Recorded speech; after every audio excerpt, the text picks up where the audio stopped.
All right. Yeah. Kind of, that's a groove. Right? To do this for all the young ladies in the house out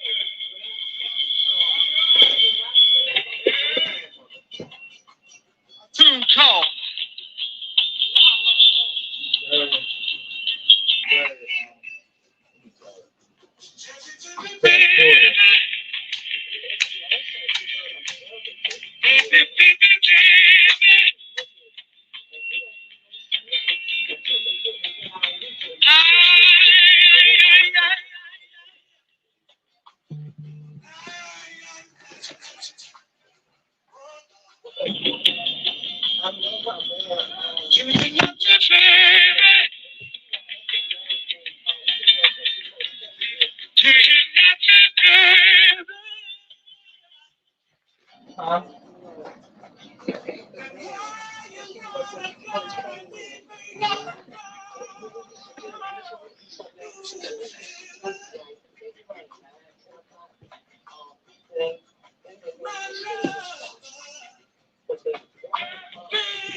La la la la la la la la la.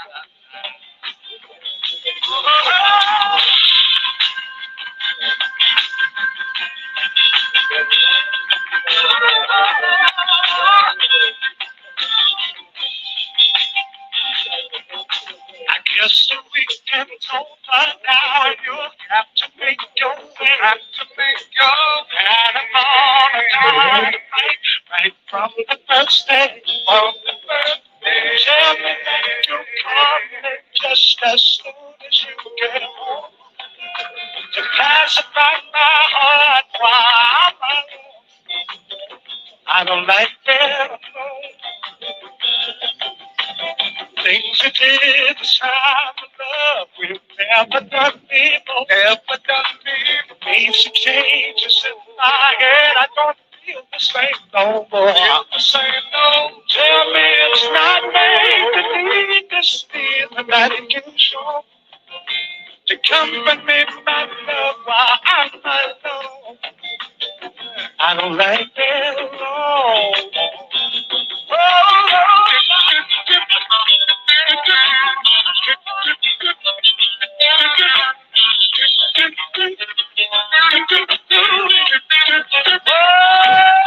Just think that time you left me for and burning up inside. Something I can't see no more, not for my foolish pride. For my foolish please give me all the times when you're not home. To pacify my heart while I'm alone. I don't like that alone. Yeah, don't mind being alone. Can't stand being alone.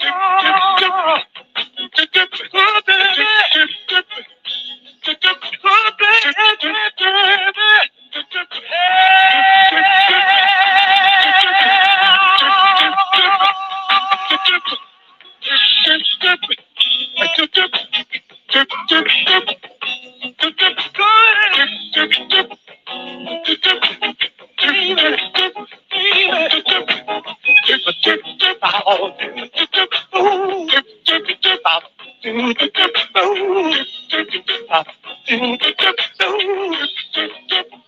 All right now, baby. You want to kiss you, baby. And all the time you know I don't like me, you're not alone, baby.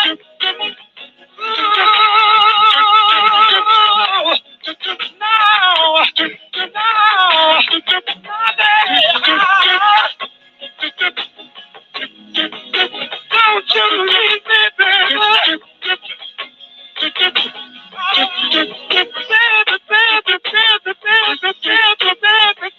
Can't you see that love?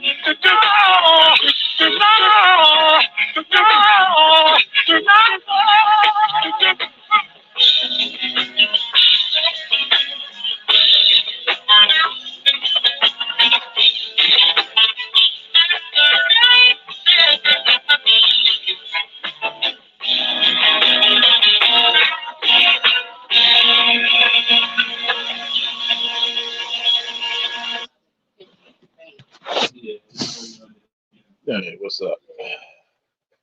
What we got in the building? We got Broken Blade. We got Namer. Hell, we even got me. Let me know who's in the chat right now. Who's in the chat right now? Uh,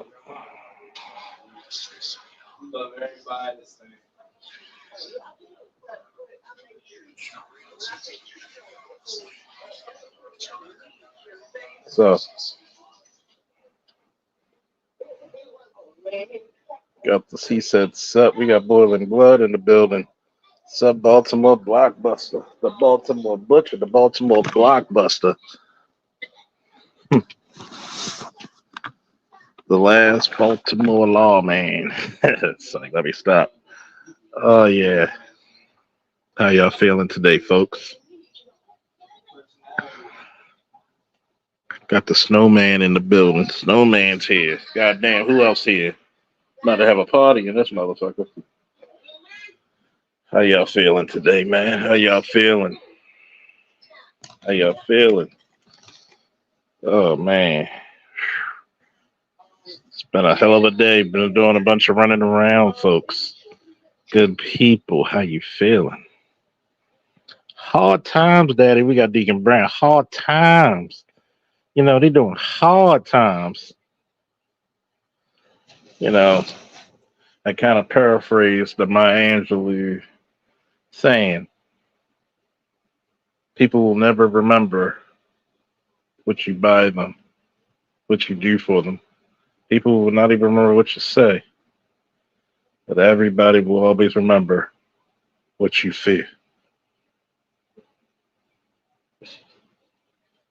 How you make them feel. And who the hell's calling you a beggar? This is, you know what? I'm gonna address that. I'm gonna address that real quick for you. I'm gonna address that. Snowman is probably one of the hardest working men you'll find. If a guy like Snowman needs it, he's in dire straits. Snowman's willing to do. See, for anybody who says he's a beggar, why don't you go to his channel, watch him perform, and give him the money? Because a lot of people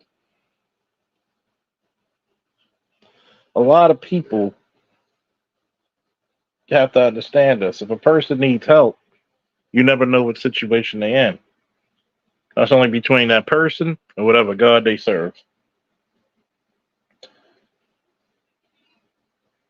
You know, too many motherfuckers want to talk when they're high and mighty when they're sitting pretty. But when you're down in the dumps, when you're sleeping on park benches, when you're eating out of a dumpster, you're going to want some help.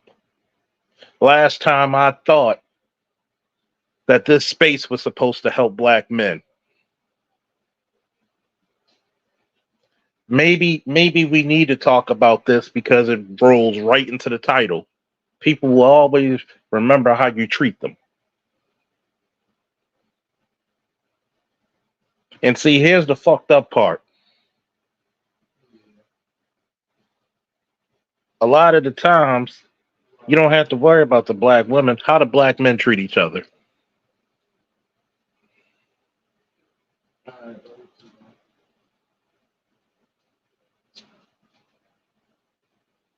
How does the black men treat each other?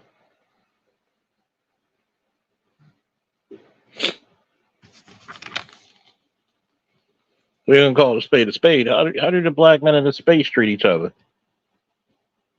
With damn near just as much contempt? With damn near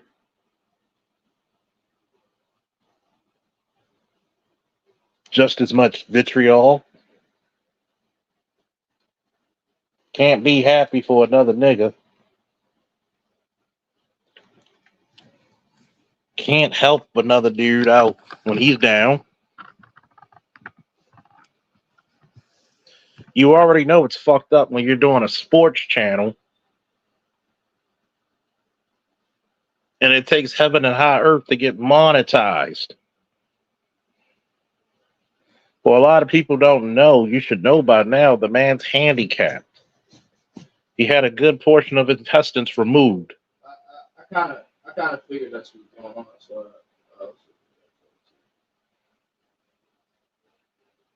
He had a toe amputated. He lost his job because of his health, not because he's lazy.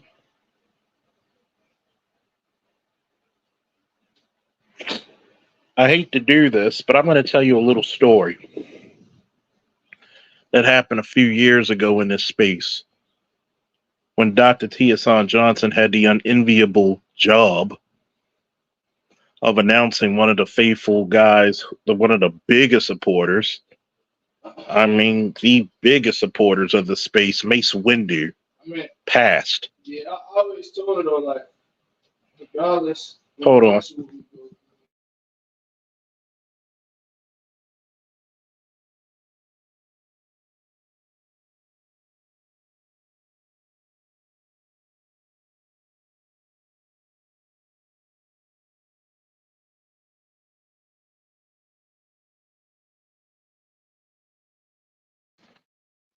And I always wanted to remember that. the one thing about it is how much stress was put on that man.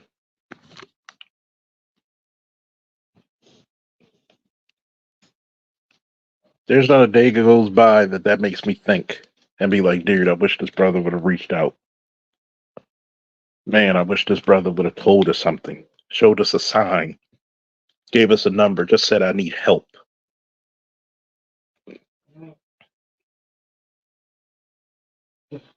But yet, we got brothers who want to talk about begging, but all you had to do was just shut your mouth. But you know the craziest part about it is the people who talk about people begging, you're not even going to your pockets first. It's never the people who are going to go in their pockets. It's the people who know how it feels to be down in the dumps. People who are down in the dumps know how it feels.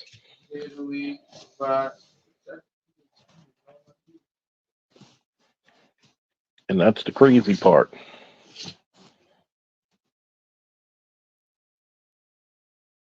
Shout out to LC for the Manosphere tax.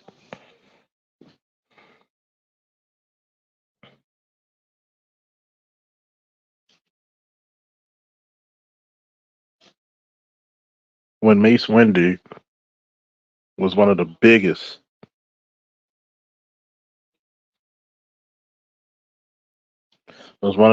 supporters. You don't know what he went through.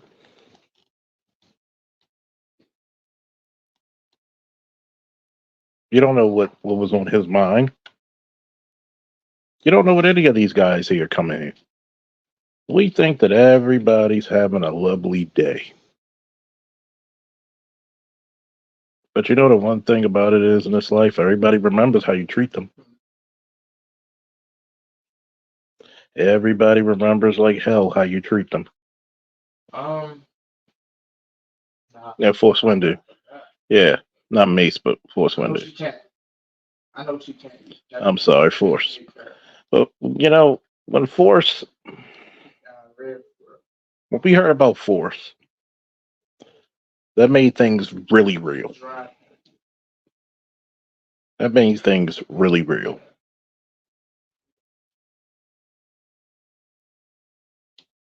For some of you, this space may be the only beacon of hope for you.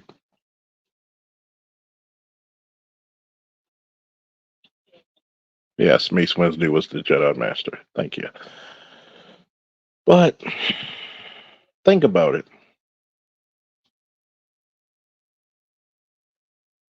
There's a lot of guys in this space who have amputations,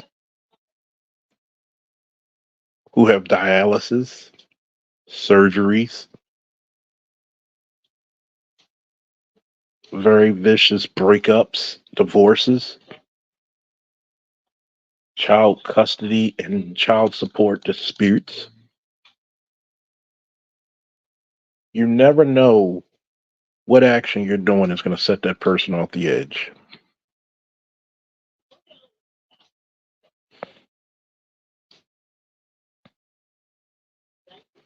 See, this segues perfectly into today's topic of you and I know when, and you got to realize something. I was diagnosed with PTSD. I was diagnosed with depression. You don't know what might set me over that edge.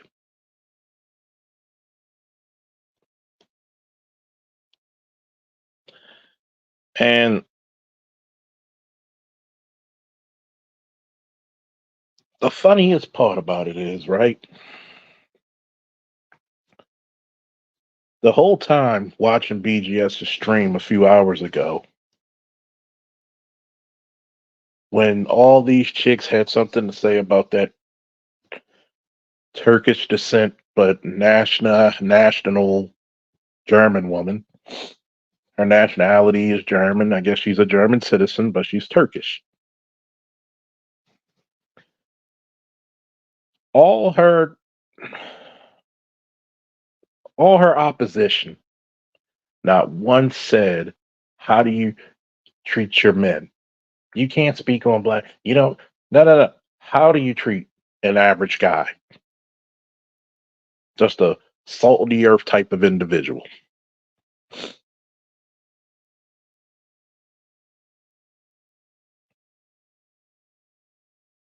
And I got to say this: the reason why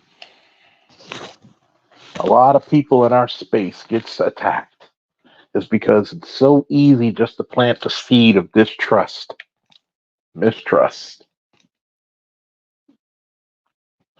jealousy, name calling a nigga a beggar when you don't even know the nigga story.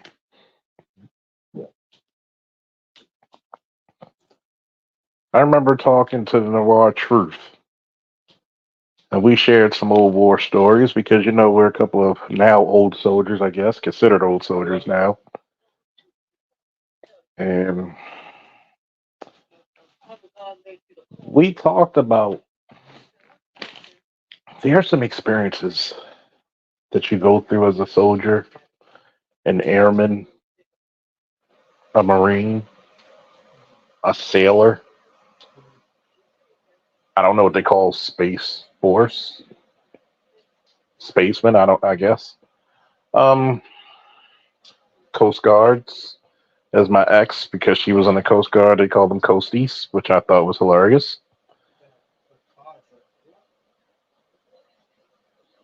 When when you go through something traumatic that not everyday people get to see, the shit that keeps this global empire we call America together. See, I don't want to get bad into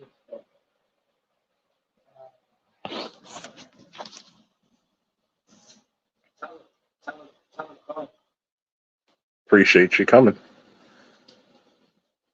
Like things, do you know the things that military personnel, firefighters, EMT, police officers, if I said that already, security professionals have to go through and see just to keep this motherfucking place together? The glue. The Padawan's newly minted 21. I've literally got fucking comic books and boots older than him. Literally, no shit, I do.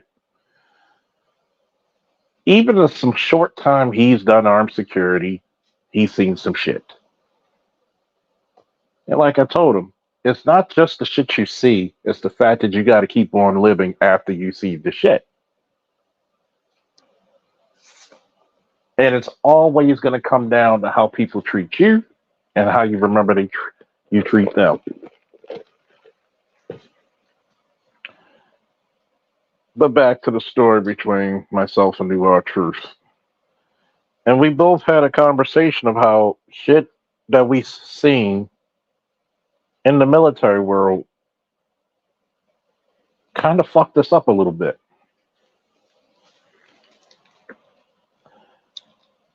I'm not going to go on specifics in my case or his case, but I will say this. You can't judge a man till you in his fucking shoes. Until you're willing to go a day in his shoes, shut completely the fuck up. Because I've noticed there's a lot of high and mighty motherfuckers who will talk about a man who's asking, just a little bit of help. Would you rather him knock over a liquor store? Would you rather him sell drugs? Would you rather him rob people in the street?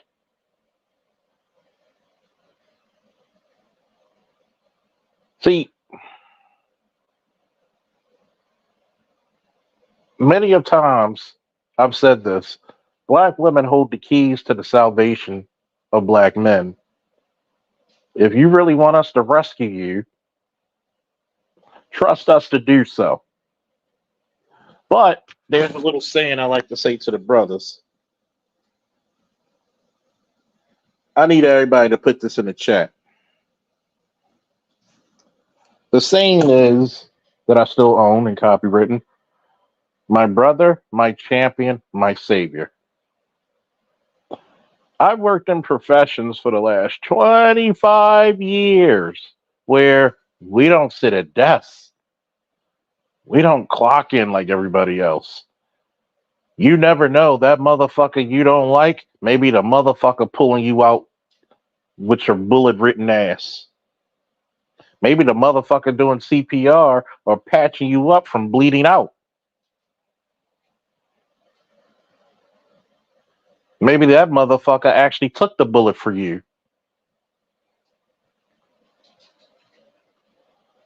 Damn, should have switched guns. But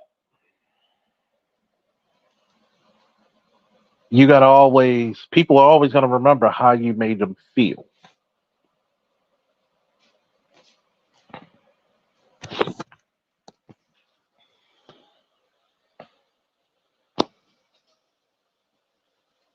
Speaking of New Art Truth, And talking about experiences, there's a lot of, and he agreed, there's a lot of bitch assery to a lot of people who never been through shit.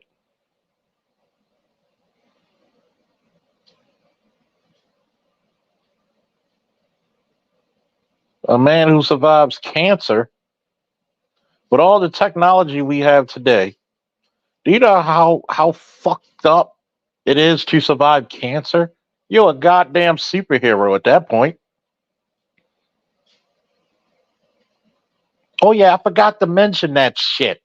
You do know he's a two-time cancer survivor, but you the same motherfuckers who will complain if black women do the same shit you just accused Snowman of doing. If Snowman needs help, because Snowman ain't the only motherfucker that needs help.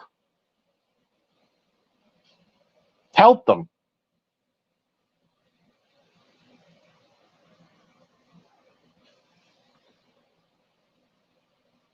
But you don't check the men like this. Bullshit, I checked them harder. You ever notice when I first came on here, it was nothing but bitch galore debating me. Chopped them all down one by one. Now they don't even fucking sneeze my way.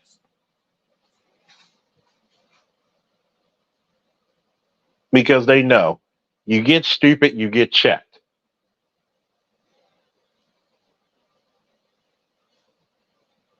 Whatever happened to being my brother's keeper? How many times did you give information to your brother, even if that information would put him in a higher position than you?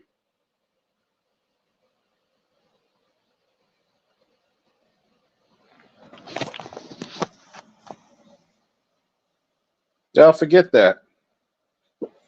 And by the way, that's one of the pictures from BlurCon. Double cami split. Good God Almighty. Admire that shit, boy. Admire that shit.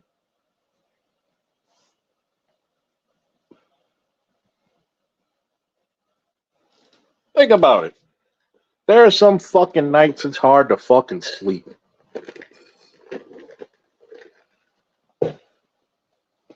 I thought just being a black man in America was fucked.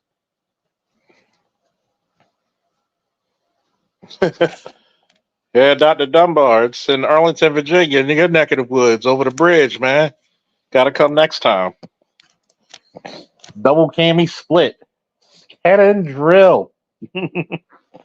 Actually, one of my top three favorite Street Fighter characters of all time.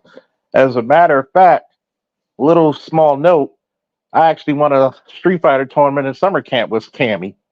That's my girl. One of the original Shoto killers. Don't worry. Next time. Next time, next time walking tall. Like, believe it or not, a lot of y'all don't realize how tall Dr. Dunbar really is. You meet him like 6'3", 6'4". Uh Tag his ass. The Padawan playing Call of Duty. Funny. But there's times where there's knowledge you need that will take you to the next level. And seeing how you treat the next person, people may be like, you know what? I don't want to help this guy because I know one thing about him. He's not a good person. I can't give an evil person this knowledge. I can't give an evil person this level of respect. Because at the end of the day, disrespect can be generational.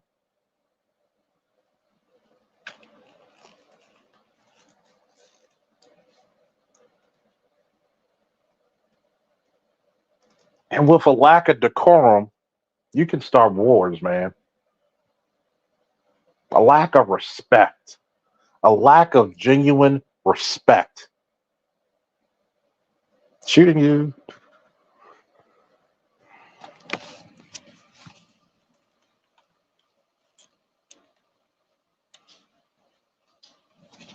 A lack of decorum and a lack of respect will start a war. I don't care if you're powerful enough to win the war, but is the cost of blood worth it? That's what you always have to ask yourself. Is the cost of war worth it? Is the cost of blood worth it? Are you ready to sacrifice? A lot of men and a lot of women don't want to pay that fucking sacrifice. You're not ready for that shit. And I could talk about actual war. I could talk about proverbial war. I could talk about the war of the body, the war of the mind, the war of the heart, and damn sure the war of the soul.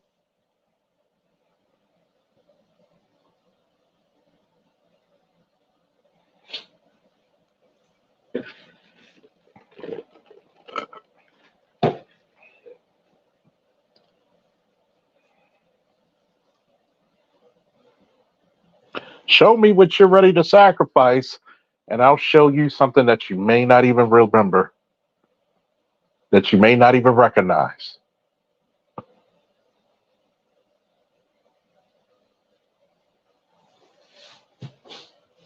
You being disrespectful to people and looking down on people, remember, the hand that feeds you may be the ass you got to kiss later, or it might be the fist that's going to knock your teeth down your throat.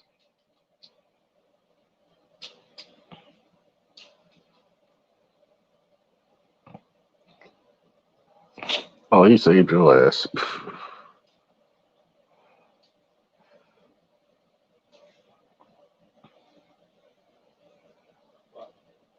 See, a lot of people will never look at this space and never look at this channel and say, all y'all do is talk badly about black women. No, not even true. I don't have to talk badly about anybody. All I have to do is speak the absolute simplistic truth. And that's what really scares people is that your lie has no substance. Your lie has no foundation. Your lie can be easily picked apart. But the truth doesn't need a bodyguard. The truth is well versed on defending itself.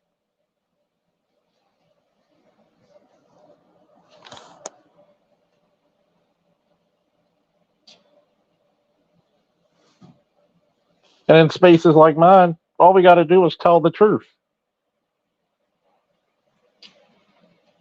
Why are you talking badly about black single mothers? We don't judge the tree by the bark. We judge it by the fruit it bears.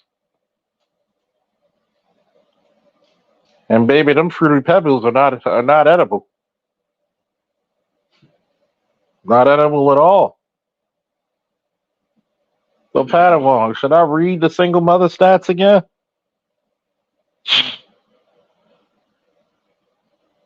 Oh, last kill. Oh, bop, bop, bop, bop, bop.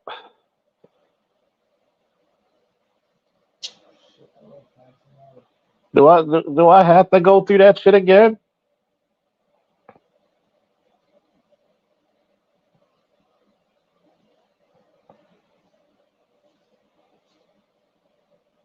See, this is the part where shit gets fucked up. Motherfuckers will talk about I'm the best. We're the most intelligent. We're the most educated, which is a lie. Asian women and white women still outpace you by a long mile. We're the most agreed, which is a lie. You're the most enrolled. Doesn't mean you finish. But yet, have you ever heard? You ever notice you never heard this one saying and with black women out their mouths? You know what that is, Padawan? You never hear them say we make the best wives, the best girlfriends, and you never hear them say we're the best mothers.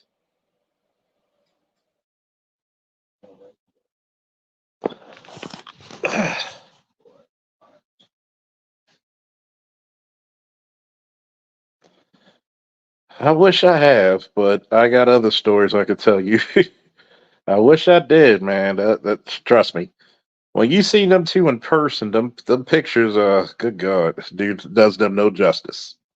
You know, which place to buy on the stock market except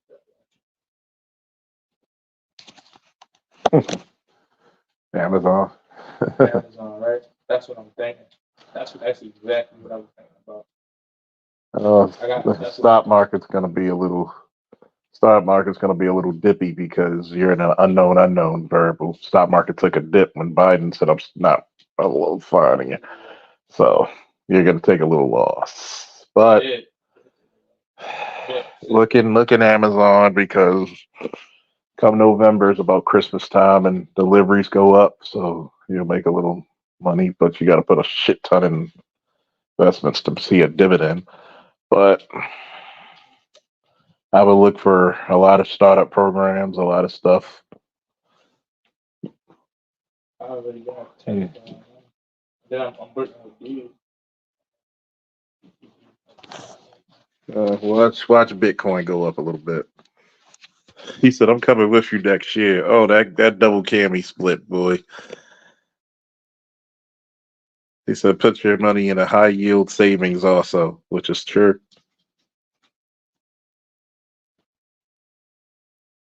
Hey, help the snowman. Help the snowman. Oh, my man, Dusty PhD. Get dusty. Nice. I got all these personnel, all these officers. I got retired police captains. I got current military captains. I feel so honored. I feel so honored.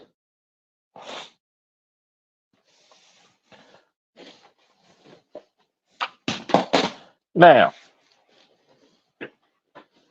I tell people this on the way you're treated in remembrance is this. Oh, he's dead to rights.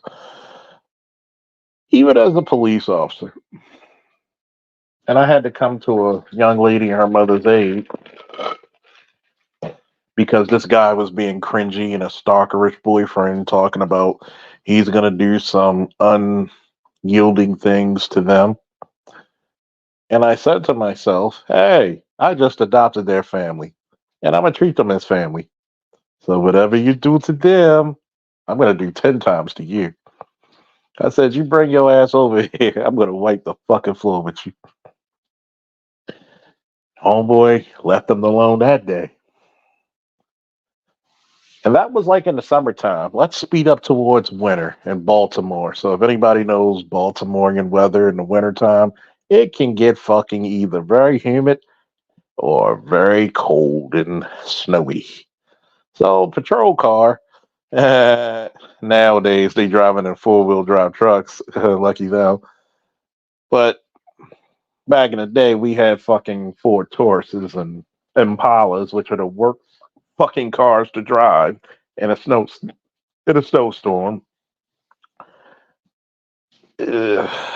Especially anything rear wheel drive. And you know who were the people who helped push my car back onto the road? It was her family.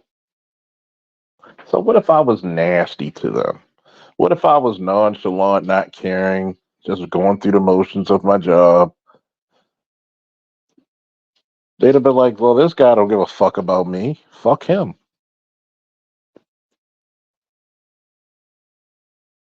And a lot of people don't know. Yeah, you're in a position of power now, but guess what? Your ass may be needy later.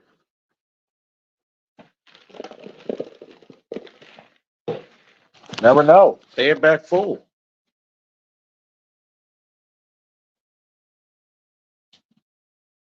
I resent I resent being called a Dusty Jermaine. I am a dirty ass Tito.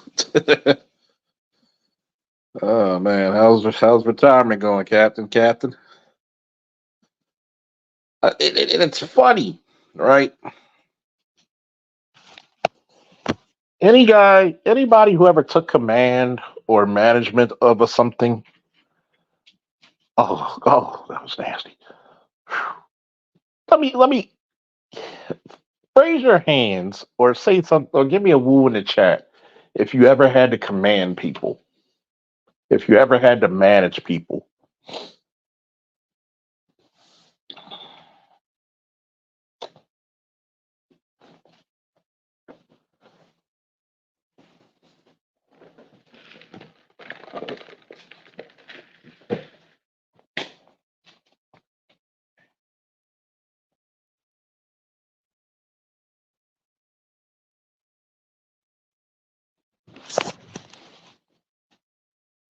Give me some woos if you ever had to be a commander or a manager.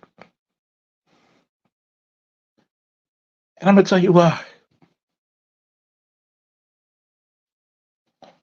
And I know it's not everybody,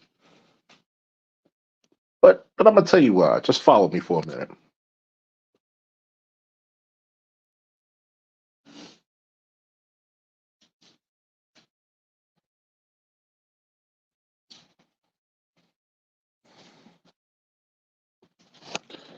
How many times have a lot of people whined and cried to you until you were like, okay, Ricky, sit you down real quick.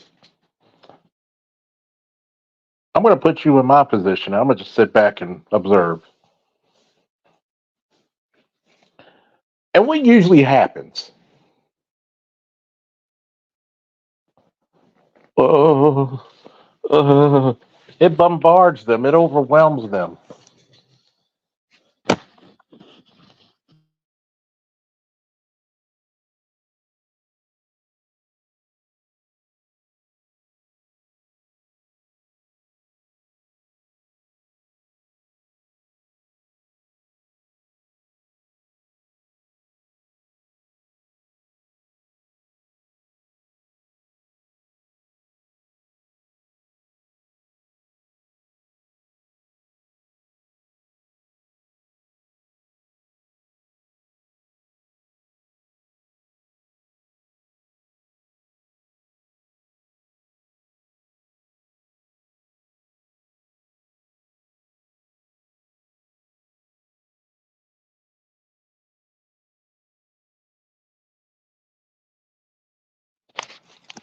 The funniest thing, folks, is when you take that person always complaining, you put them in the role of command, and it overwhelms them. I said, imagine this every other day, every day. I'm not just responsible for me. I'm responsible for you. I'm responsible for the guy supervising you. I'm even responsible for the guy supervising him. Takes you freedom of third. Love.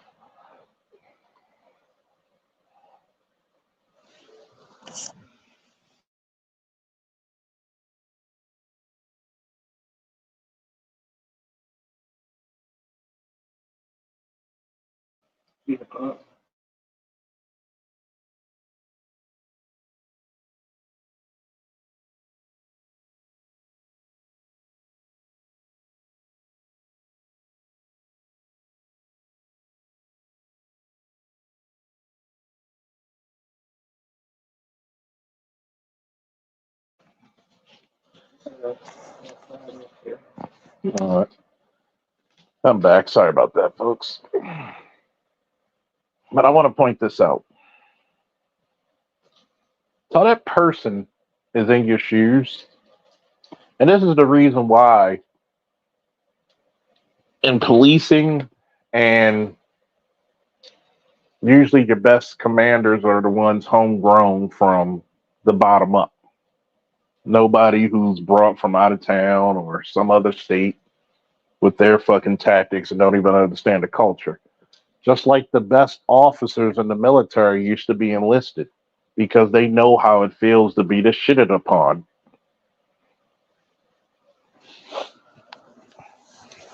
they can manage things better because you can't use the excuse, well, you don't know how it feels to be in my position. Nigga, I was in your position for years.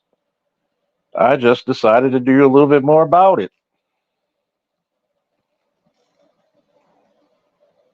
And they're like, okay, I get you. Yes. Yes, thank you.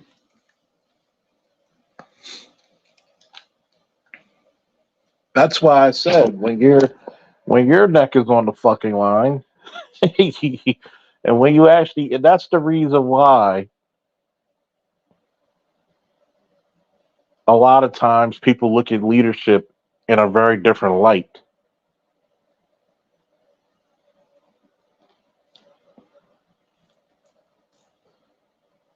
What did Master Splinter say to Leonardo? I gotta look at this shit. I gotta find that shit. Because, man, Master Splinter tore it into his ass. And he literally told him, shut the fuck up and stop whining. And I like that version of Master Splinter. Why? Because it really matches up to what a leader's supposed to be. Being a leader is not always fucking fun. Being responsible for some people, for a lot of people, is actually the fucking biggest burden you could take on. A lot of people think, oh, all I get to do is boss people around. No, motherfucker. Wait till you got to sign up. You got to sign for millions of dollars worth of equipment. Wait till you get a whole bunch of fuck ups. And you got to make shit fucking sandwiches out of them.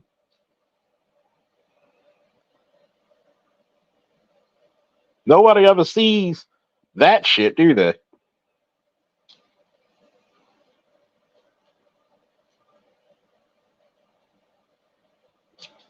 No, man, you can't be real with that one. You thought you could do a better job to do it, nigga. Do it right now. Do the better job. I don't know how this works. When I was trying to teach your ass how it worked, you were talking too much. Thought you knew more.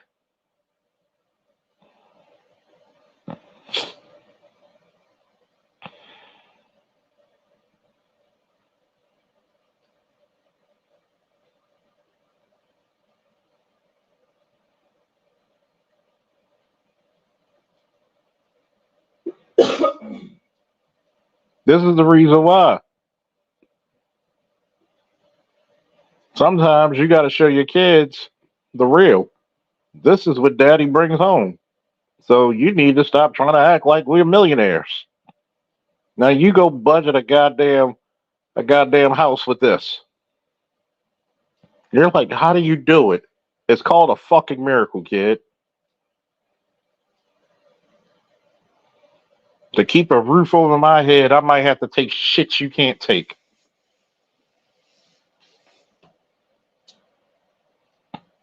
What do you mean? Yeah. You know, when you want to walk out of class because you don't feel like writing that fucking paper or doing your work, I can't do that. You know why? Because I got you. I got to feed you.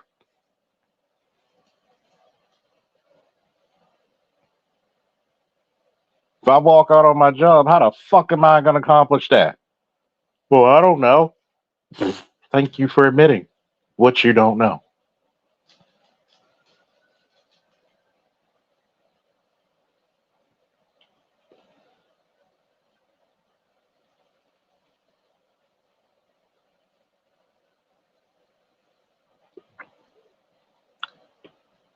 See, the world would be better if people just said these words: I don't know.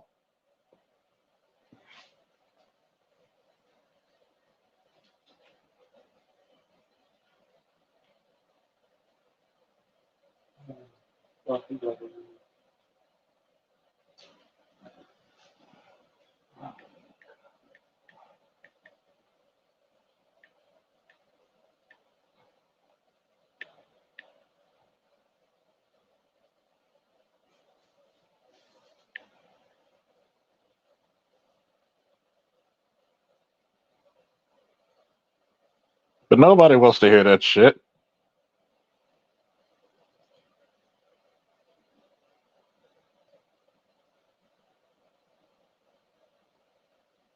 Well,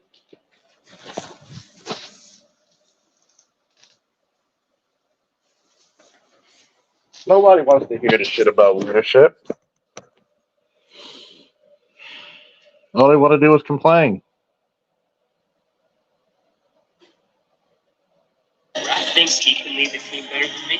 So I will. That is not your decision to make. Why not, Sensei? I've had to make every other decision times higher. Those guys have no idea what pressure I'm under, and all they do is complain. Is it too much to ask for a simple thank you? Of course it is. Leadership is not about it's about responsibility. It doesn't matter that the burden is heavy. It matters that you carry it. I heard that. It doesn't matter that the burden is heavy. It just matters that you carry it.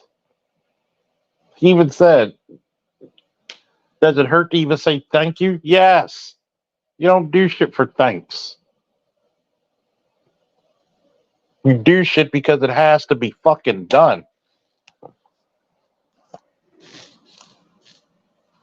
That's the fucking problem.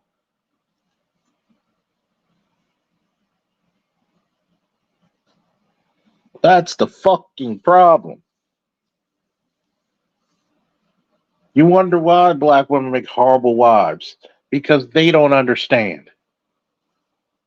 They don't understand shit has to be done. This magical man you're waiting for Superman when Clark Kent been at the fucking Daily Planet with you all day fucking long.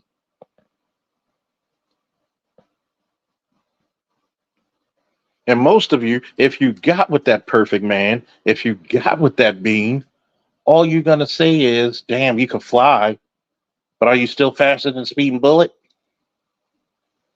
Not one time did you hear any of those detractors of that Turkish woman ever say that we make great wives, we make better women? You know why? Because deep down inside, they know they don't.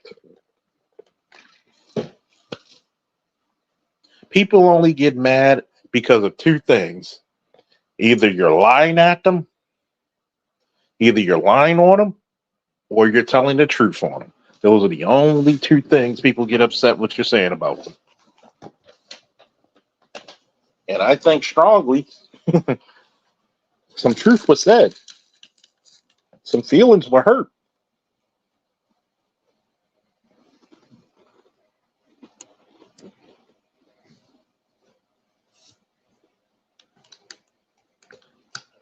The fucked up part about it is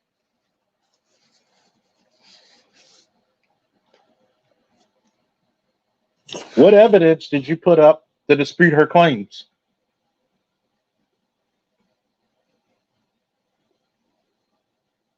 Let's go ask the Turkish woman's husband. Oh, he's happy. Let's go ask that black woman there. Oh, goddamn, she's not married. Mm, mm, mm, mm, mm, mm, mm, mm, mm. Y'all, I'm gonna tell you how ridiculous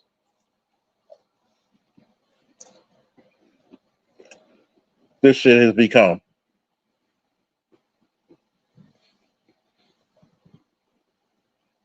How do you have first dibs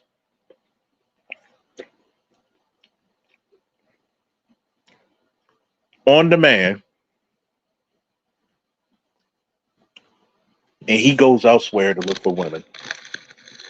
That should tell you something.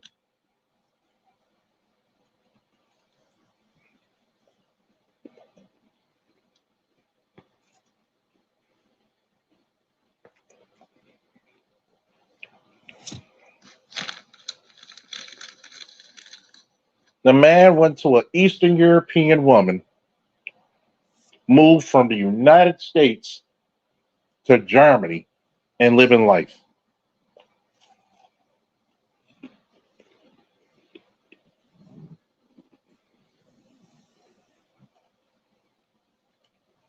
That lets you know black American women are the only women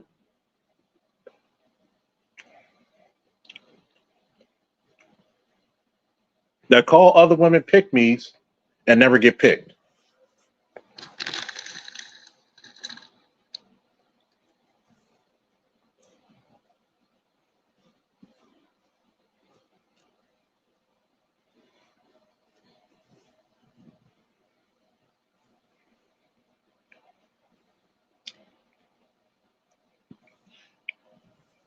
There is no hatred towards black men when divestors are calling us trash.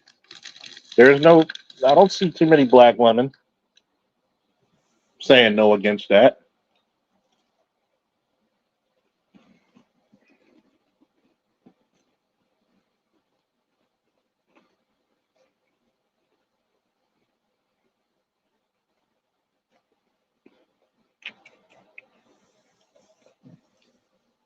AL said they can't, Charles. That's called taking ownership of the problem. Broken Blade said if they ever find their dream guy, they'll spend the entire relationship competing with him. Of course. He can't be this smart. I got 2 master's degrees. But he knows more about my subject than I do. Talking from experience, by the way.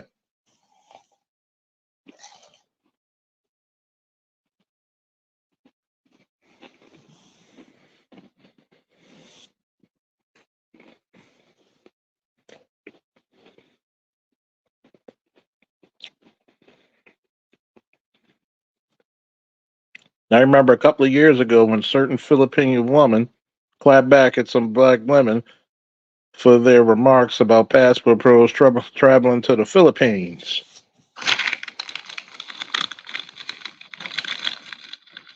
Y'all the ones who called them 30 foot. Uneducated.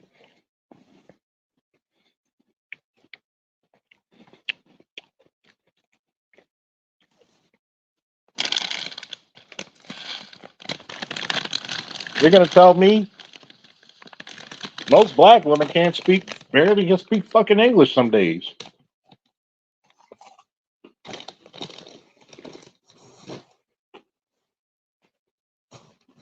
You're trying to call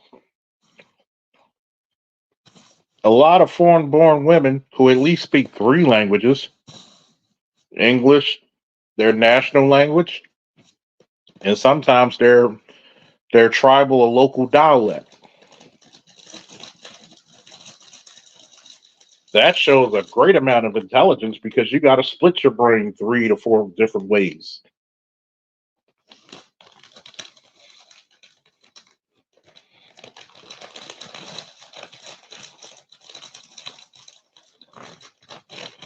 Here's what you never hear in college: a whole bunch of women taking a wife studies course.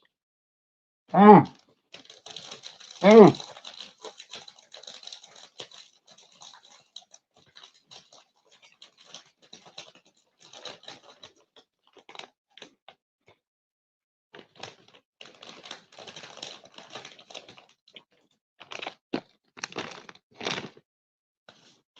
I'm educated.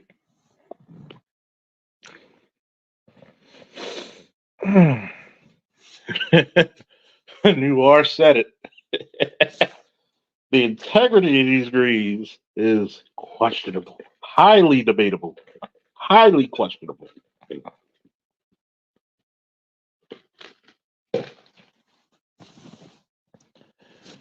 Yep. Namer said the Turkish woman probably speaks French along with Spanish and her native Turkish, German, and her native. That shows a high. Anybody who can speak 2 different languages because you got to decipher, that shows a great amount of intellect already. This is how you know places like the Black Manosphere has a very highly intellectual group. I could probably put, A.L. Evans on a road And from his knowledge of driving trucks, working on 18 wheelers, and being an owner operator, I damn sure will bet $1,000 he can troubleshoot 90% of the shit on his truck. But you got chicks with PhDs can't even change a fucking tire.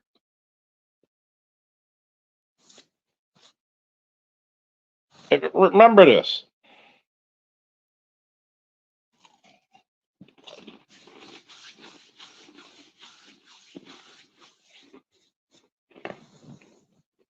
Sorry about that, folks. These sour cream and onion ripple chips are banging.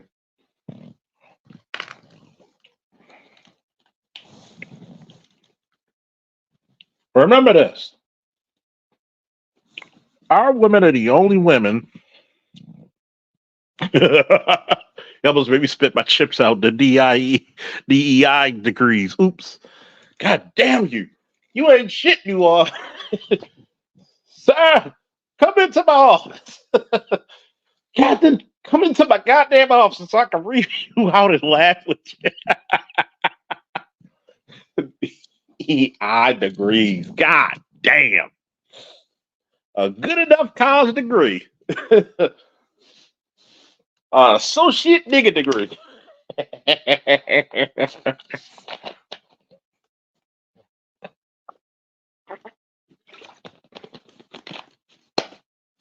You are half right face. Front leader rush position. Move. Ignorant man. Ignorant. What's up? The Macho Man alone goes serious. Ooh, yeah. I'm just gonna say that shit had me rolling. Oh man, that shit got a tear in my eye. Oh man. See, notice black women. No. They got a PhD in bitchology, man. Their masters is in I can't find a man.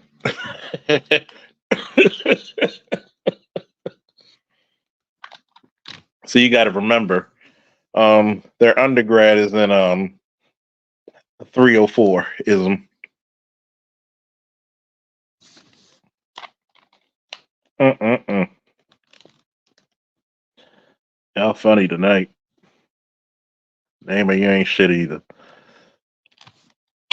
So you got to realize this, man. A lot of these broads never.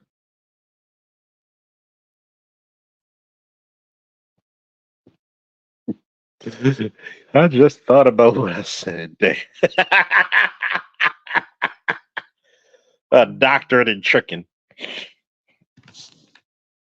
See, I got a doctorate in singleology. What is that? It's the science of being single. What do?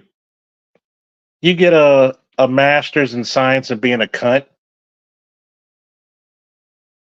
While I was an undergrad, I was being a whore with a minor in head.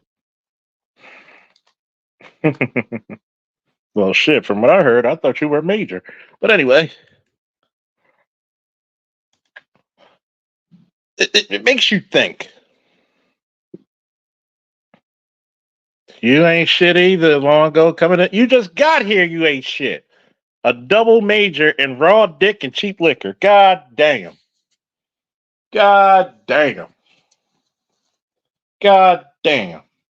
That's just as bad as me telling a broad the other day her breath smell like scented condoms. God damn. God damn. I'm talking about Maya like that. Maya does have a PhD in being a single. You know, they always talk about men are incels and pathetic. The most pathetic shit you can be is to murder your goddamn self. Who's walking you down the aisle? Your shadow, bitch? Shit. You gotta be pathetic on a new scale. God damn.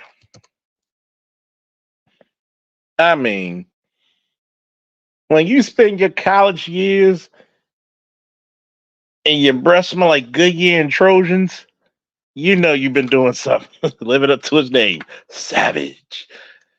Like, bitch, you smell like E&J and Trojans. What the fuck? God damn. God damn.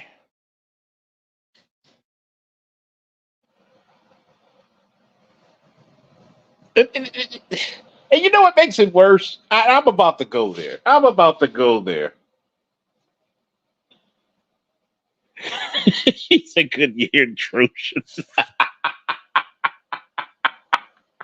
I know. I'm sick. I had to join the club of not being shit. I mean, shit. She got a double major, double rubbers.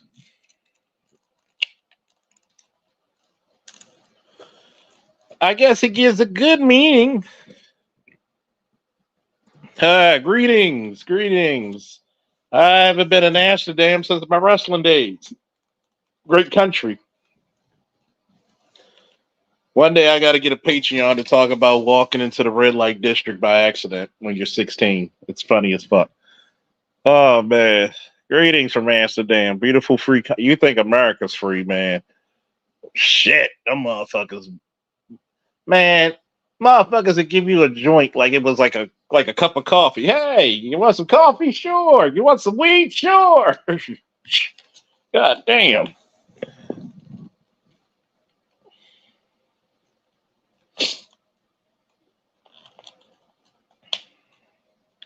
I mean, I'm not gonna lie to you. There's a lot of bras nowadays who breath be smelling like E&J and like dried cum and shit. Like for real,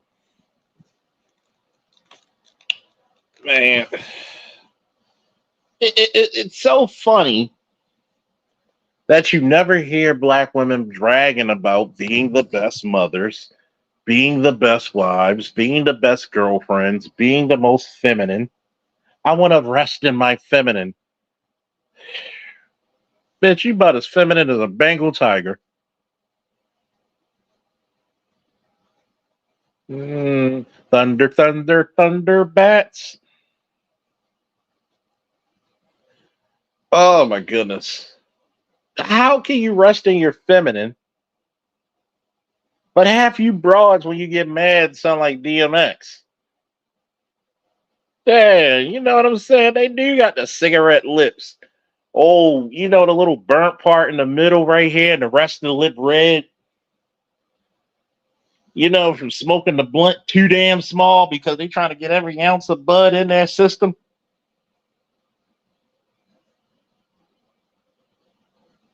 You know, it's sad when you got a bunch of ratchets so bad that they could put a fucking M4 together blindfolded and roll a blunt blindfolded.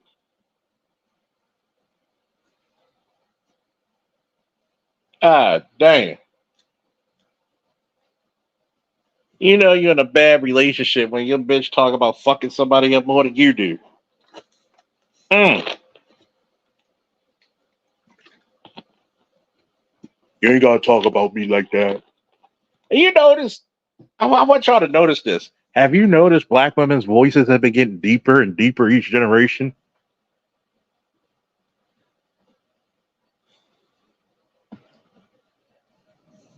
And then when you see the chicks fight, it looked like Khan versus Godzilla.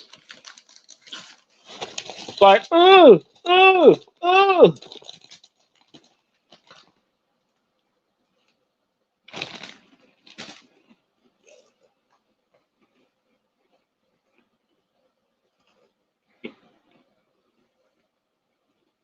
You might notice that black chicks have been getting a lot more of them got mustaches, a lot more voices getting deeper and shit.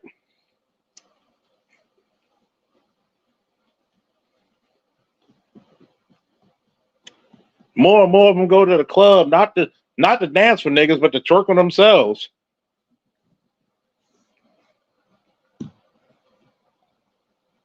I don't even think it's the food that's making them that got that damn testosterone in them.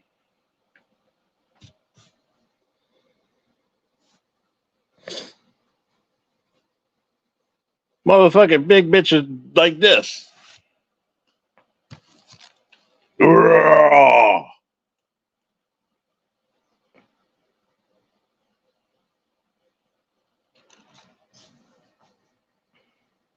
I mean,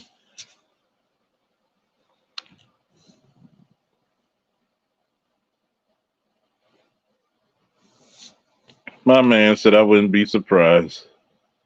I mean, you ever seen two big bitches fight? Look like look like some kaiju's and shit.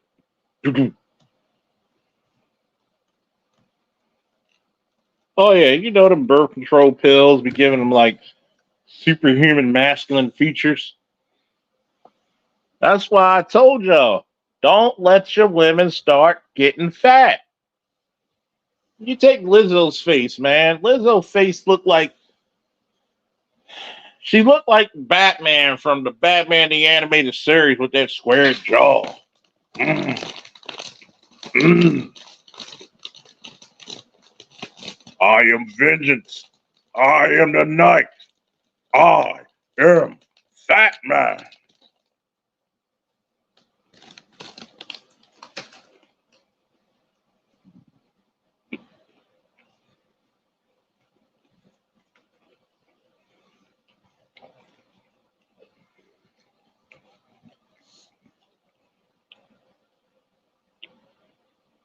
Mm. They'd be like, God damn, some of these chicks, man, it's so ridiculous. You could nickname them the Silverback.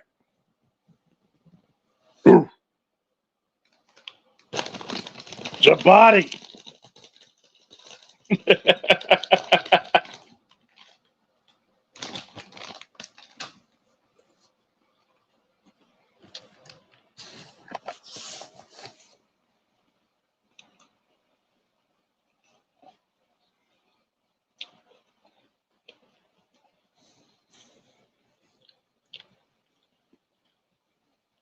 Hey, what's up, Mr. Seven? LAPD SWAT 1. And I'll tell you what,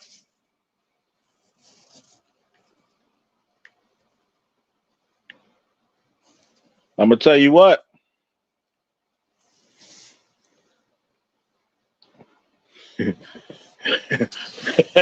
You're going to start hearing, you're going to start hearing, you're going to start hearing black women in sororities sound like this.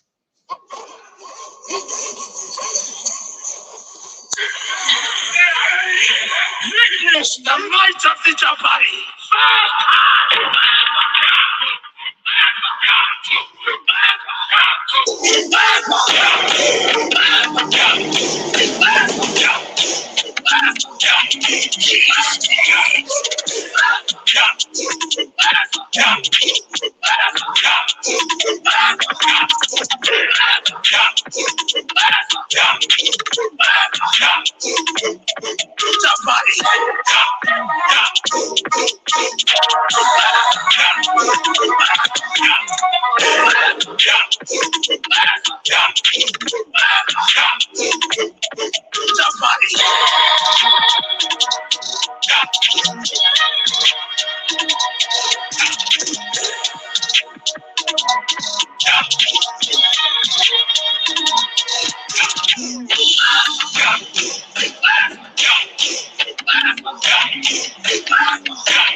keep telling y'all, that's what you're gonna be seeing in sororities in about 3 years. Gonna have a bunch of chicks coming up to you beating their chest.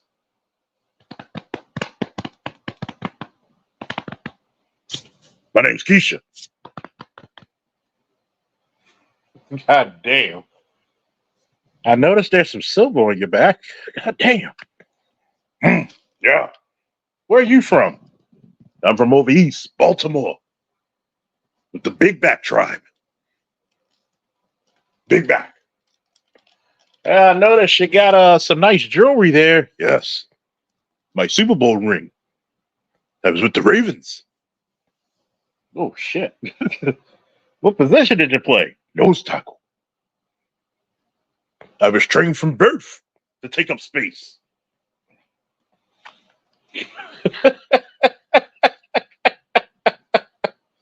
My friend said that fat shame. I said, it should be shameful. I'm sorry. Oh, stop talking about Brittany Griner like that. Oh, you talking about America's favorite dad? I'm a dad. You knew your ass was a woman. Queen Baku. Ain't that a bitch? I'm sorry. This bitch knew she was a woman in Russia. Don't come back here acting all brand new. You back in the States. I'm going to be a new dad. Oh, no. When she was in Russia, they said, shut that bullshit up. Take your ass to the goddamn women's cell. She looking like the Native American. She looking like the lesbian version of the Native American when he see trash in the forest and one tear drop. That's how pitiful she looked.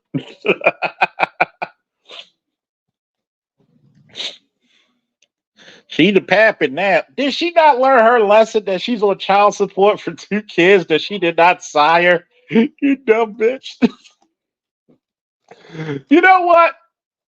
These bitches think they're men so much, they're taking the simping away from black men. God damn. I know that ain't my baby. You know, this dumb bitch. I want y'all to listen.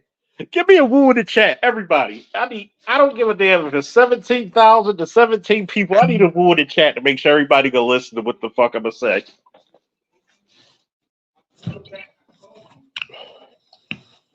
I need a woo in the chat. Yeah, Brittany Griner's on child support from her previous marriage for twins. And the bitch left her for a white man. Ah! Oh shit. Oh my god. Oh my god. Oh my god. Oh my god. Oh shit. Oh Lord Jesus, help me, Jesus. What was the big one, Elizabeth? Lesbians are so hell bent of trying to prove themselves as real men that they even trying to prove that they're better simps than men. Oh my god. How do you simp? I bet you she's the only. It's so sad for lesbians out there, especially the dyke butch lesbians, that these bitches are convinced so hard that they're men, right? These bitches would go to the Murray Povich show and get mad that the baby ain't theirs.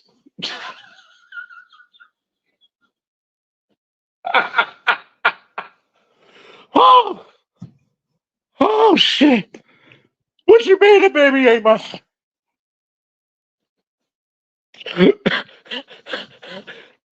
I just picture that shit. Brittany Griner would actually do that shit.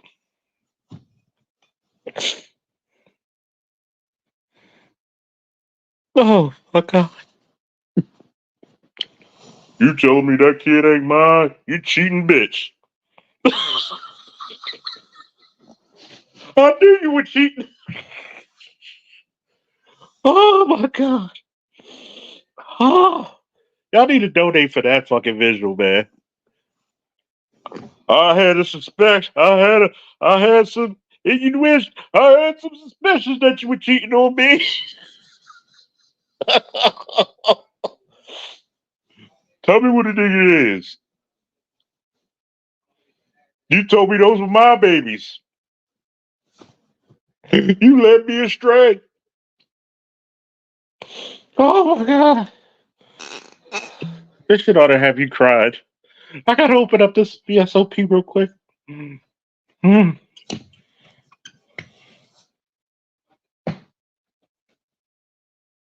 You told me you were faithful to me. Mm. Bitch, all heartbroken. Listening to Lattimore and shit. Sit yourself down, girl, and talk to me and tell me what's going on in your mind.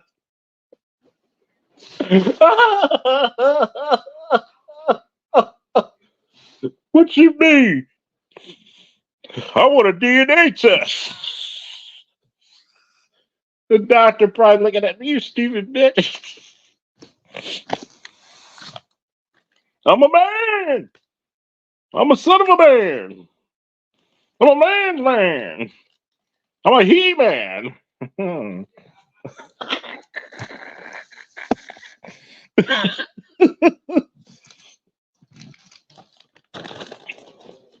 It's sir. Like the motherfucking gay stop. It's ma'am. Hey, ma'am, the baby's here. It's sir. It's sir. Oh, shit. Oh, man. Oh, man. Oh, man. Good God Almighty. Jesus Christ. Oh, Jesus, take the whole fuck. Man, Jesus, don't even take the wheel. Call a lift. Just call a lift, Jesus. Jesus, just take the lift. Oh, my God. Oh, my God, man. This is funny as shit. Yo. Oh, my God.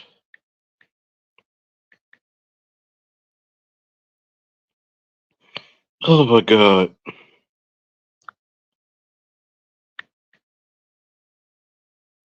Oh, my God.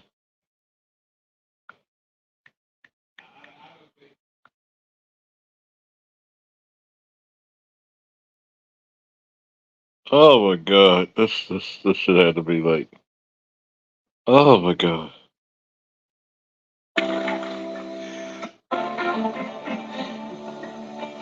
No, yeah.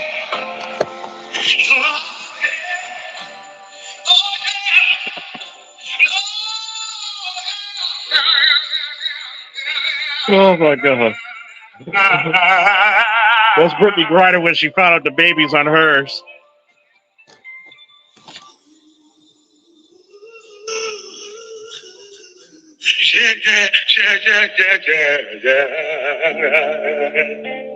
Take it, Brittany.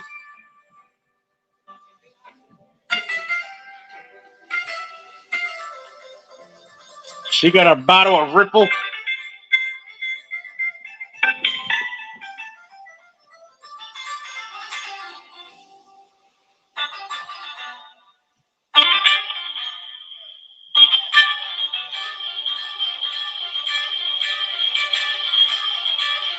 Uh-oh, Brittany, get down, Brittany. She was heartbroken when she found out the babies were her. I gotta pay child support. I thought I was only getting the best of what men get. Not the shitty part, too.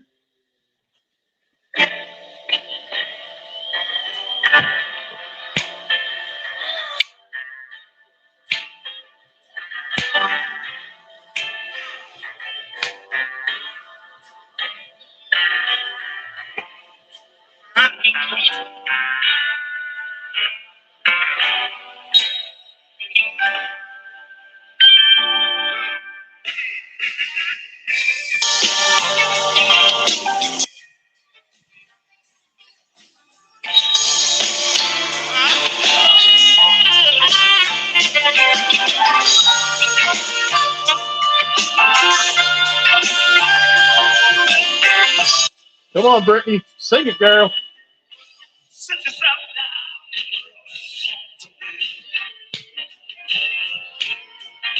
Tell me what's on your mind. Oh, Don't you keep on telling me everything's okay. Cause if it wasn't, it wouldn't be right. You've been tossing and turning in your sleep lately. Just sitting around all day long. Now how the hell you expect me to understand? When I don't even know what's wrong. Let's face it out. Baby, I wanna straighten it out. I wanna straighten it out. come on, Brittany, sing, girl.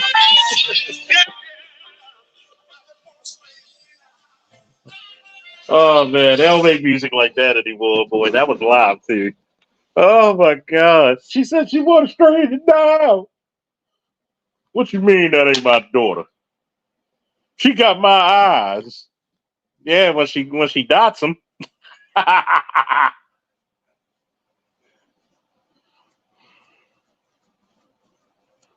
Well, Doc, you get me, Doc.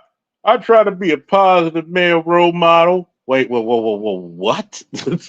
Yeah, you know how us men had to talk. You know, you know how us men go through this shit with this women. Nigga, you're a woman. No, I'm a daddy, just like you. I know she don't talk like that, but it'd be funny if she did. Just like you. You know, I work hard at the bricklaying shop, man. Matter of fact, pat me a goddamn beer. Pat me a motherfucking beer. Pat me that motherfucking beer. Man, let me excuse me for a minute. I gotta grab my crotch for a minute. Man, I gotta grab my crotch for a minute. You know how us men. You ever notice how lesbians always gotta remind you how men do? Like, yeah, I gotta grab my crotch like us men do. What are you grabbing? Hopes and dreams? Shit. Like, I never understood this. Pretty women will be gay or lesbians, but they date fucking Ken dolls. Like, you're basically dating a Ken doll. Like, what the? Well, you know that strap is all right. The only strap you should be wearing about is a Glock or a fucking 1911. That's the only strap you should be having. Shit. Old baritone built bitches. I'm sorry.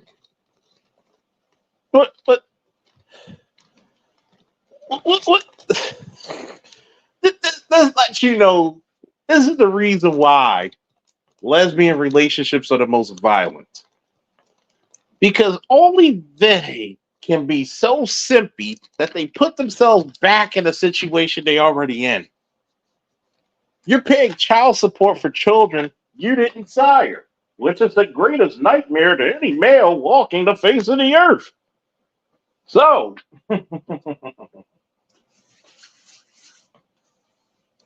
why do it? Because I'm a dad. I want to prove that I'm a good father. See, you got to understand something, right? And I'm guilty of this shit too.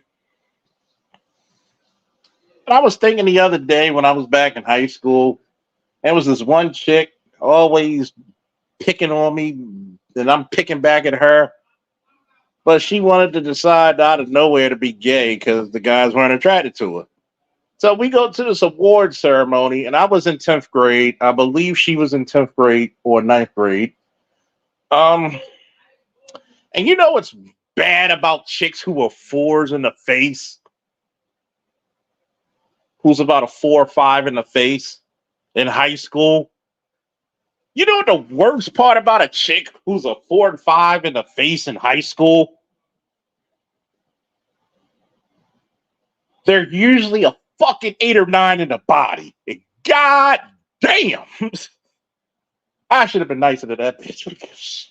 When I saw her in that tight ass turtleneck and that mini skirt and the heels, God damn.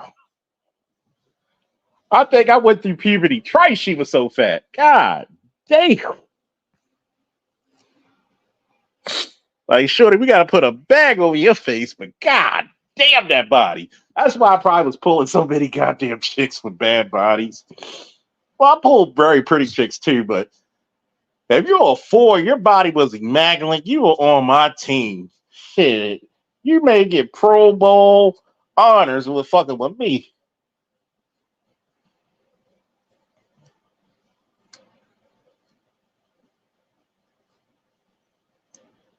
And you're right. African chicks be like that shit, man. African chicks be like that. You goddamn right. Let's straighten it out. Let's straighten it out, baby. Come on, let's get some cash apps in this motherfucker. Hey, cognac, cigars, and stream yards don't pay for itself, nigga. God damn. I'm gonna tell you this right now, man.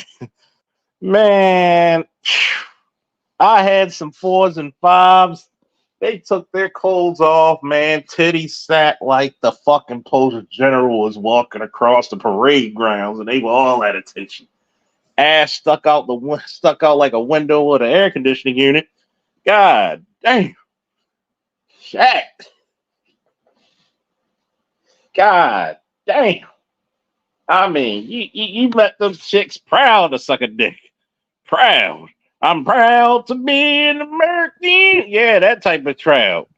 I mean, god damn. You an What's up, idiot. Snowman? I mean, them bitches You when they were like a 4 or 5 in the face, but a 8 in the man, body, you like Jesus. You man. hold a whole I man. We held a Baptist revival. She was so fat. God damn. I I mean, shit. living in Uh, Chicago and going to a Chicago Lordy. public school for high school. Huh? Yeah, that's it. Man, I'll figure that. it happened. It happened all the time, and it made me trip downstairs several hundred times over. I got lucky that I didn't get trapped by one of those, but I saw them.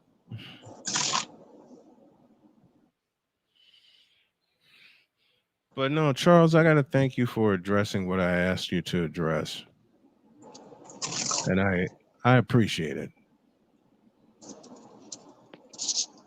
That's what brothers are for. I appreciate it because I'm getting zinged right and left now when all I do is create sports content and I put my information out there and like, man, what did you ever do? One of the latest ones I got. Must be doing something right if the trolls are coming at you like that. Man, what the hell did I ever do? I kicked cancer in the ass. Mm. Isn't that enough? That a man beat stage 4 pancreatic cancer And still standing, and still standing despite missing a toe.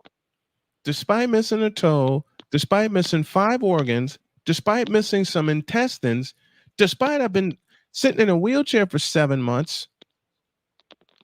And type 2 I'm, and dealing with type 2 diabetes. Let's not forget about that. now I can't forget about that. And that's next on the conquered list. That's next. Not to mention Yep. he keeps getting his balls busted by his better half, and she does it in such a loving fashion. That is forever.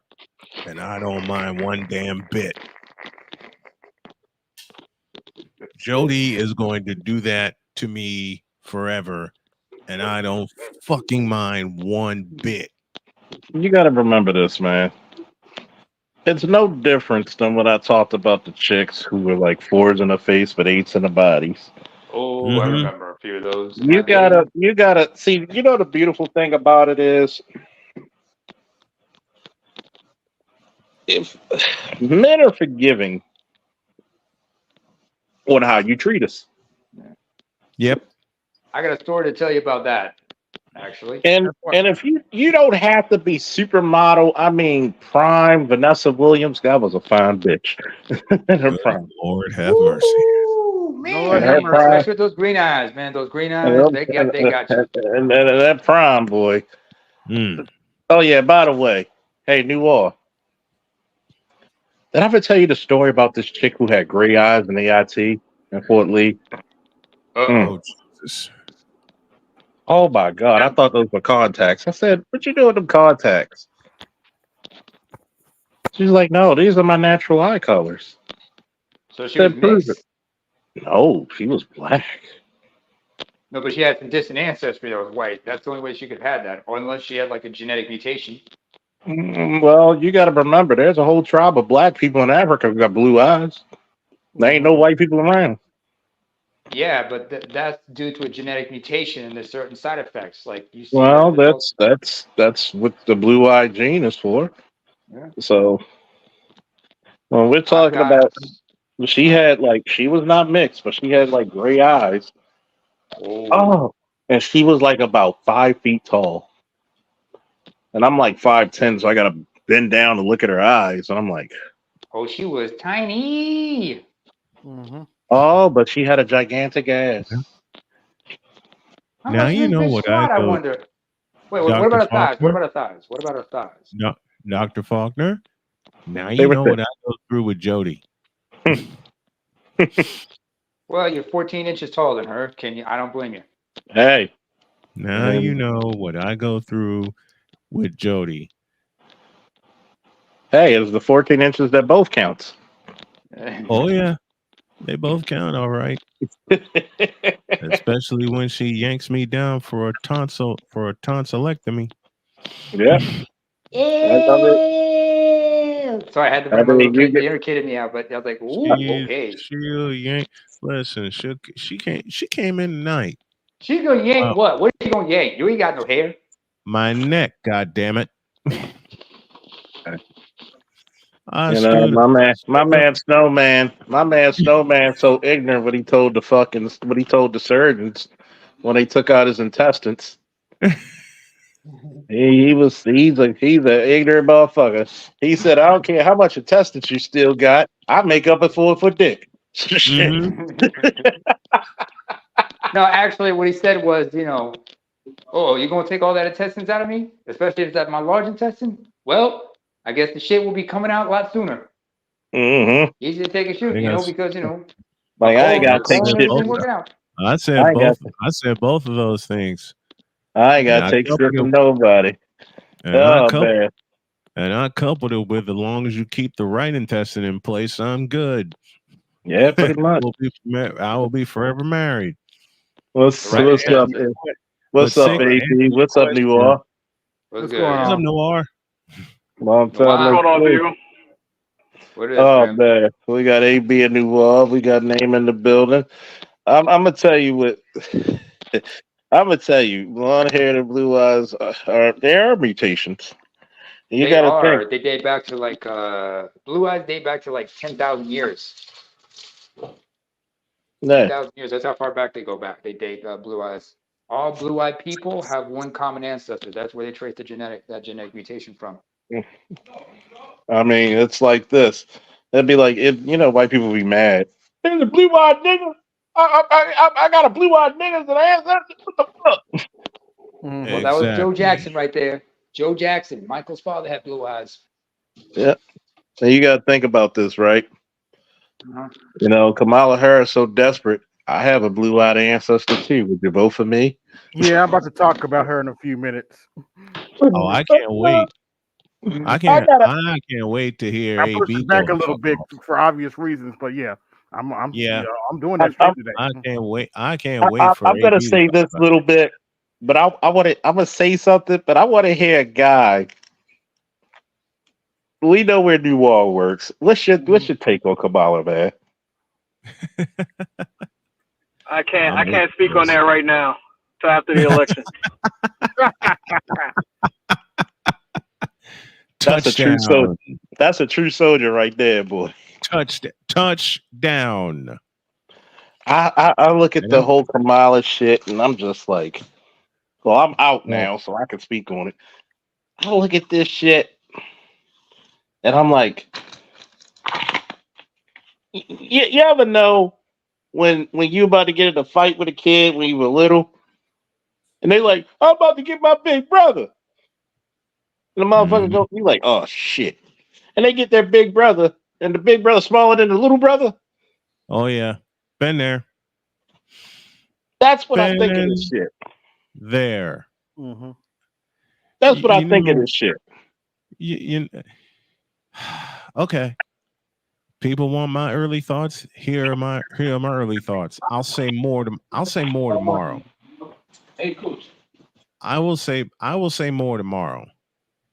My early thoughts are these, and Charles, you'll appreciate the way I'm going to say them.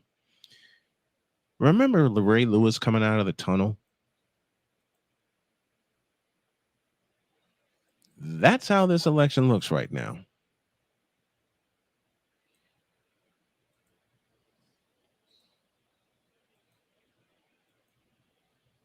See? Right there. With the fire and the brimstone and the smoke and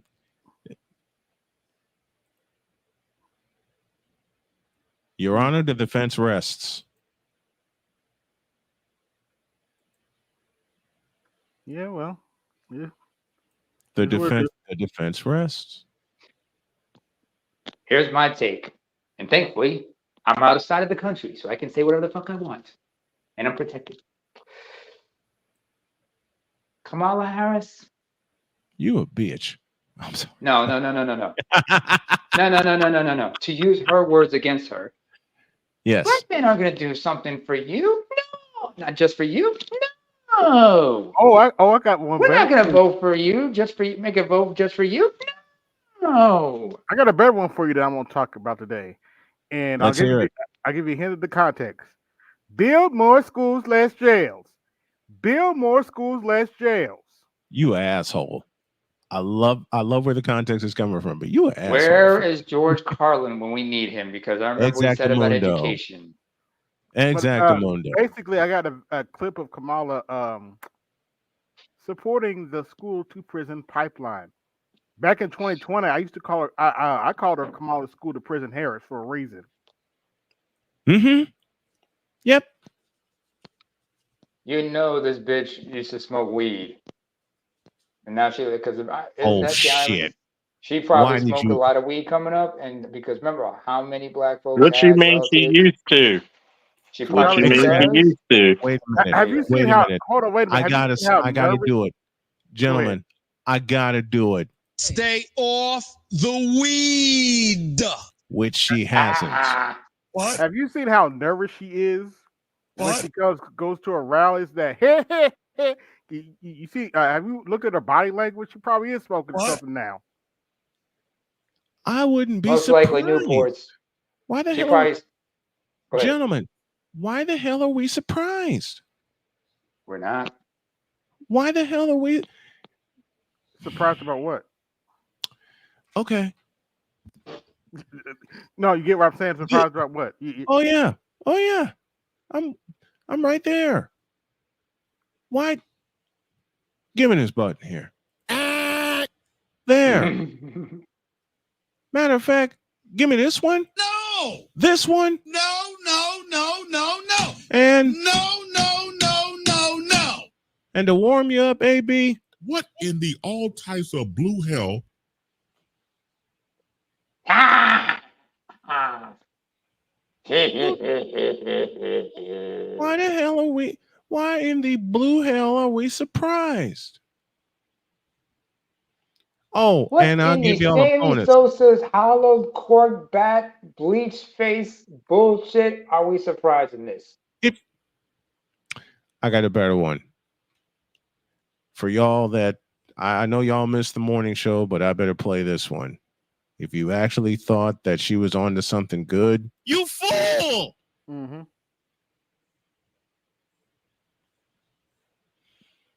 oh, and the video that BGS broke down, I'm going to break that down tomorrow with a lot of these sound effects with it.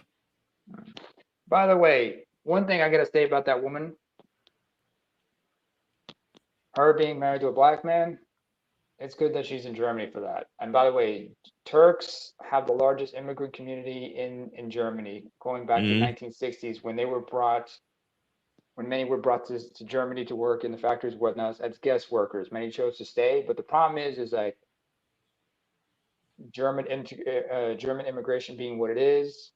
Um, Germans have this thing, they don't recognize citizenship by birth. So a lot of Turks, even if they were second, third generation, they go through the same bullshit as first generation whenever acquiring citizenship. Secondly, like I said, she's safer in Germany having a black husband than she would be back in Turkey.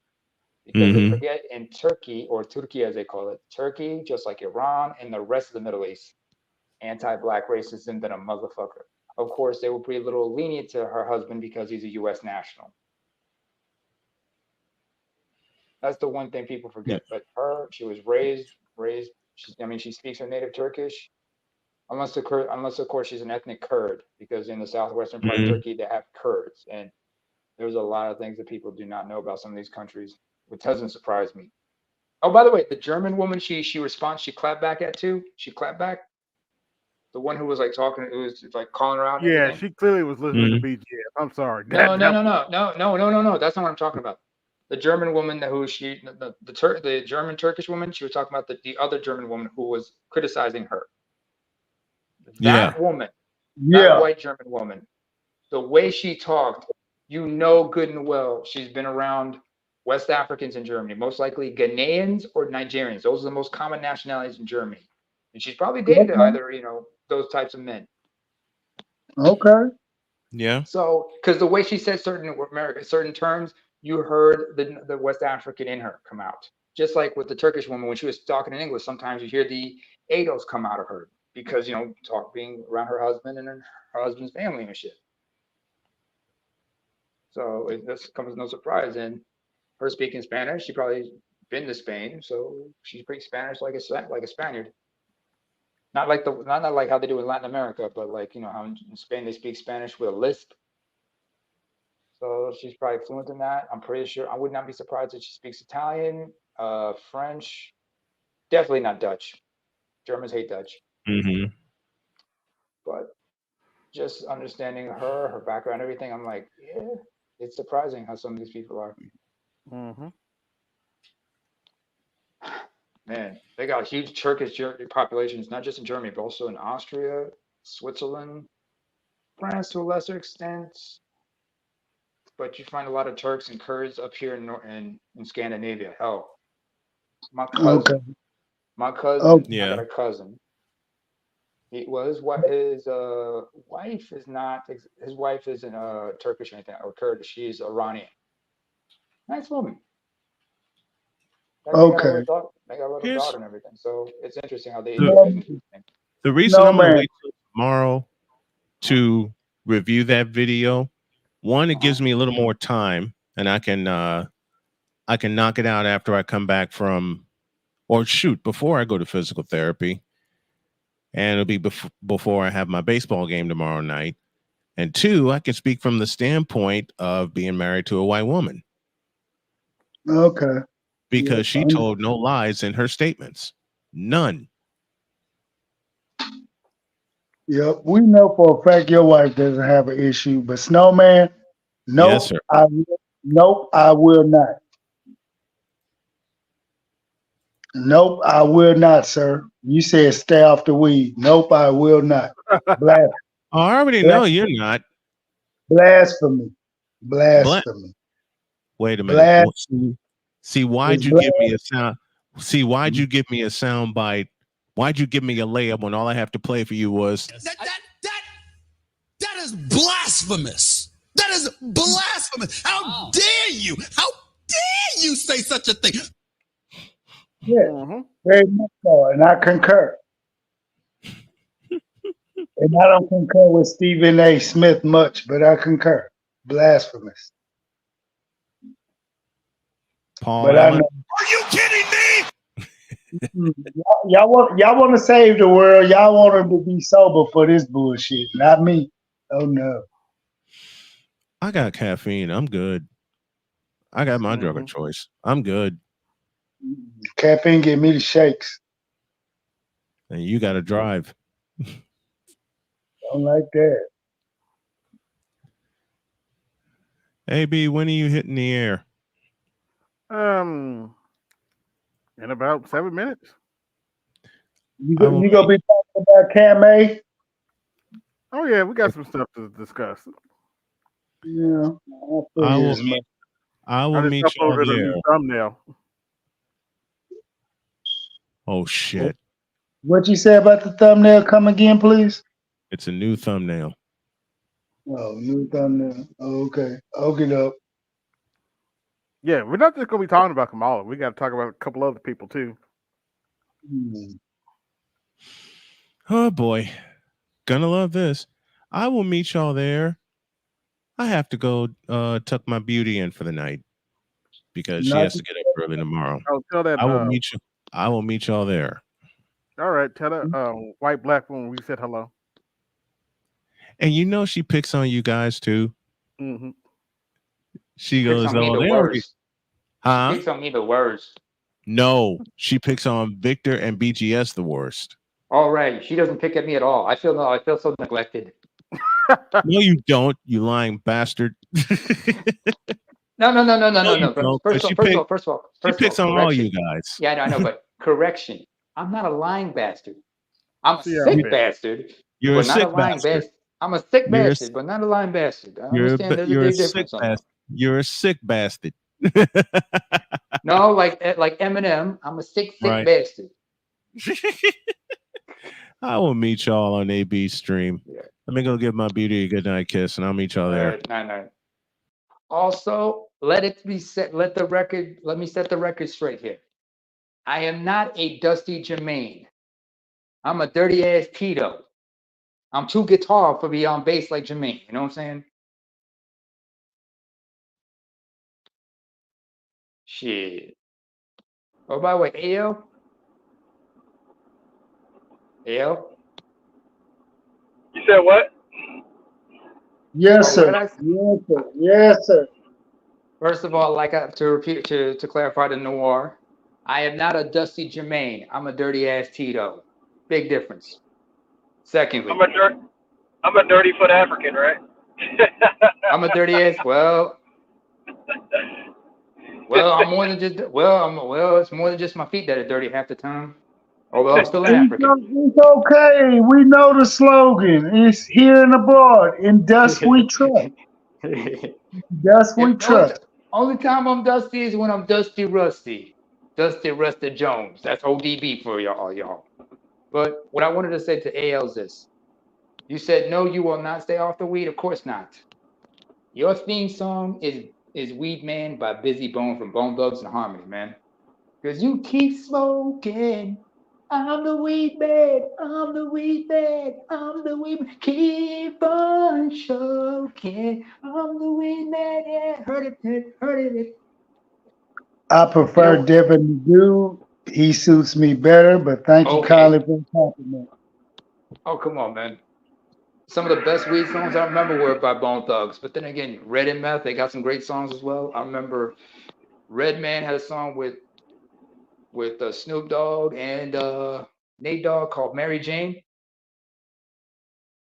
Man, they just took a sample of Rick James and Mary Jane. And you can never go wrong with that joint either, especially the extended version. Man, Rick James could play that bass. But again, busting out. That was the best. That was when he had a solo, and that was dope. Oh, Ilongo Savage, you no longer wear Chucks? Who still wears Chucks? Anybody rock Chuck Taylor Converse? I got 3 pairs. Oh, what colors are they? I got the ones that I called the one that Will Smith wore in that movie, the all leather ones, all leather black. Oh, iRobot, yeah, the one in I Am Robot. No, iRobot. Yeah, I call it the iRobots. I have black low tops and then black the canvas black hot tops. Oh, that's what's up. That's what's up. Nice, nice. Nice, nice, nice. That's good. But at least you know, you can rock them good. At least you know, as long as you keep them clean, you're sweet. It's sweet. It's just sweet. It's not too sweet because you don't want to end up having rotten teeth. Man, man, it's just quiet out here. Hang on a second. Be right back.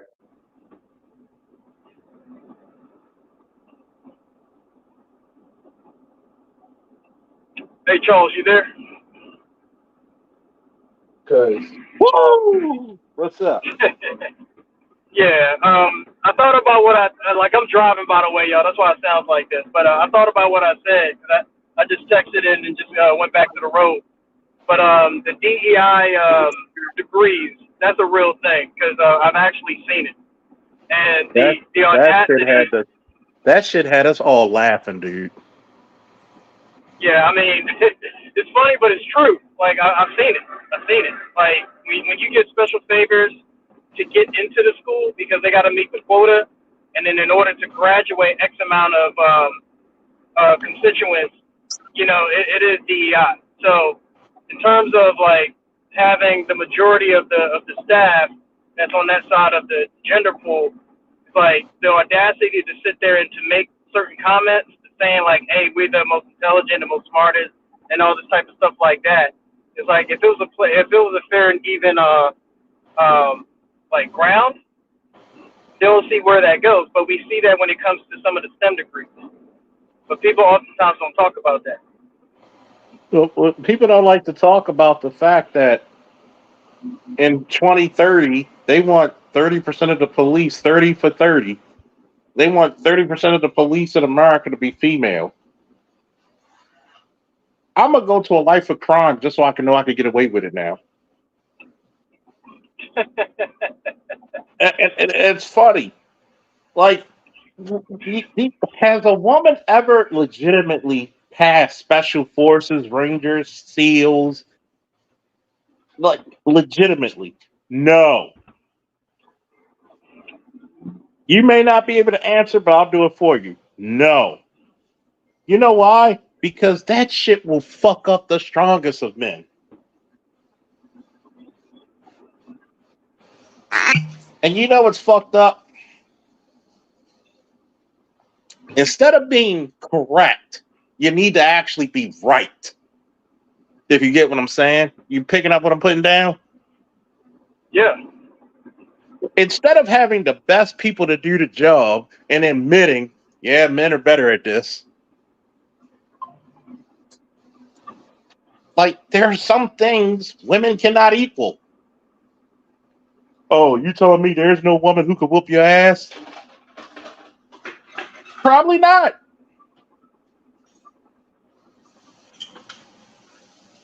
I mean, let me caveat off of that. Like, a lot of the comments that is being said when it's like, one, most of the people, right, both men and women, when they respond that way because they want a certain agenda to happen, is that they're listening to respond just to say something.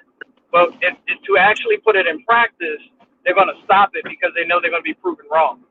So, yeah, if they want to find somebody, like specifically me, to whoop my ass, then go ahead. Go ahead and find a lady to come and whoop my ass. And then let's just, let's turn it into a charity event, put it on live, and then the proceeds goes to the victor's charitable donation of choice. I don't get any money. That person doesn't get any money. But that will never happen. And we know why. That will never happen. If a chick is that athletic, why don't we see these bitches at the Ranger games?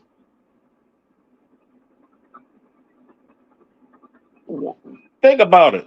There's only one event in the Olympics where men and women compete neck and neck. Guess what it is? The Esprit. That's the only one. Yeah, they might do the 4x4 with the men and women, but they're not really competing because the men run with the men and the women run with the women. So If you like, we could get a woman who can take you in MMA. Okay, cool.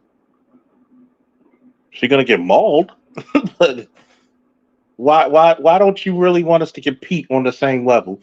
You never talk about we want equality for the bottom or the middle row. You only want equality for the top shit. Oh shit, we got some change. Oh shit, the faithful came through, my nigga. Electrician for the $10 holla. My nigga, my nigga, my nigga. Sing to him, Prince Adam. By the power of Grayskull.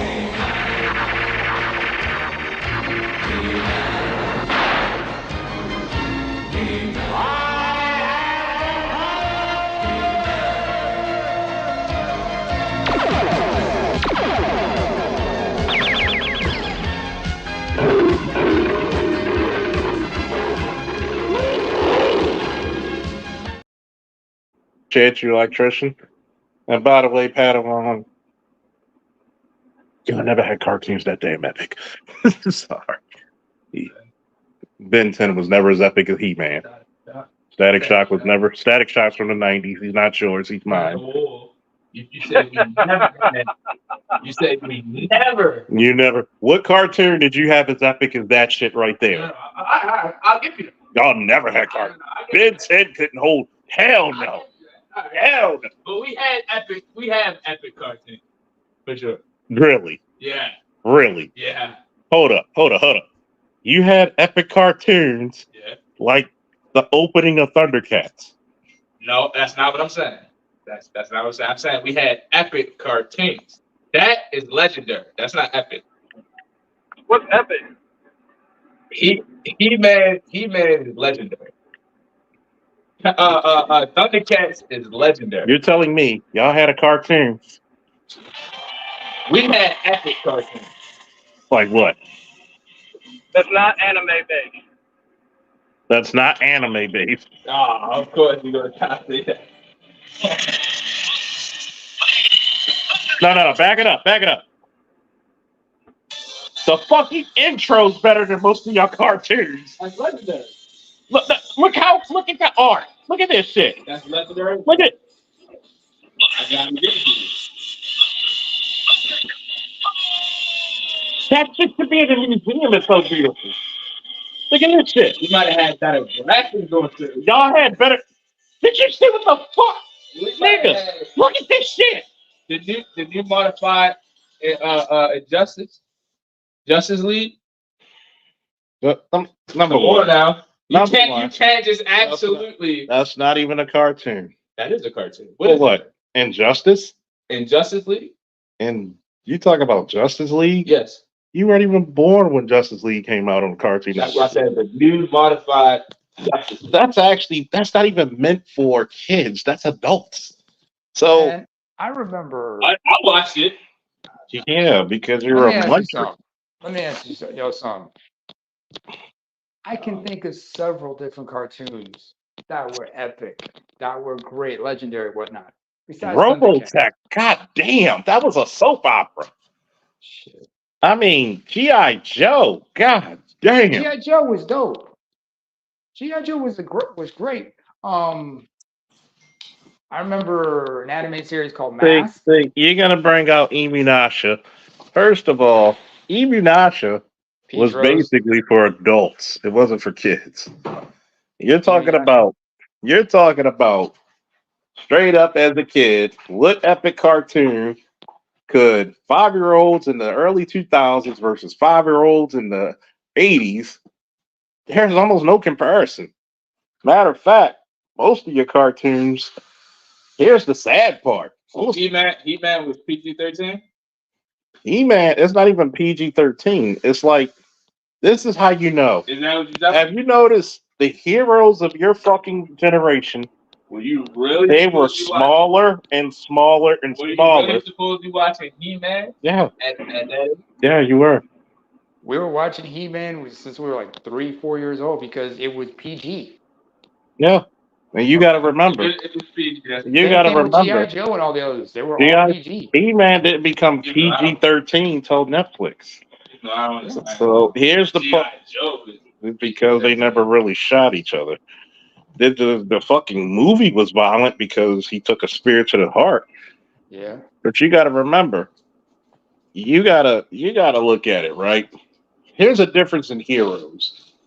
In the 2000s, notice the size of your heroes compared to the size then. I'm pretty much betting that if you show me a cartoon now, I'll put money on the table right now. The girls are taller, the girls are stronger, and they're smarter. Facts. Hold on. And then if the guy go rescues the girl somehow has to do what? Help. Yeah. Sounds If like you some think Inspector Gadget type of deal. if you think that was violent shit, go look at fucking Transformers the movie. I remember the movie, man. The Optimus Prime died. When Op- motherfuckers, a lot of Transformers were killed in that motherfucker. Okay, I mean, GI Joe the movie. GI Megatron Joe the dies and reforms to GI Galvatron. Joe the movie when Duke took that fucking snake spear through the heart, and they try And to lie died. and say he made it, but you never see him in the cartoon anymore. No. Sergeant Slaughter was dope in that in the Yeah, cartoon. he was kicking mad ass in that one. He was Like, kicking major ass. I mean, you got to think like now the comic book versions of He-Man were violent, way more violent. Shit, you want to talk about violence? Conan the Barbarian. Conan. I mean, even the Conan cartoon in the '90s was violent. Shit. Who I gotta remembers? take the shirt. Hell, I remember we had cartoons based on some of our idols. There was a You had Rambo pro. animated series. There I was one mean, for Chuck Norris. There was one for You Mr. had T. pro stars. Matt, you had Oh, Bo Prozac. Jackson, Wayne Gretzky, and Michael Jordan. Oh yeah. You had Captain N, the Game Master. That was dope. You ever watch the animated series called Visionary? Yeah, I watched it in Visionaries? there. Yeah, Visionaries I was watched dope. it. You had Well, Cop. Citizens on Patrol. You had Cops. I remember my favorite. Remember when they had the end credits, they had the roll call of all the characters. Yeah. You had Bulletproof. Let's see. There was Highway, Mainframe, Long Arm, Bowser and Blitz, Sundown, Mirage, Bullseye, Mace.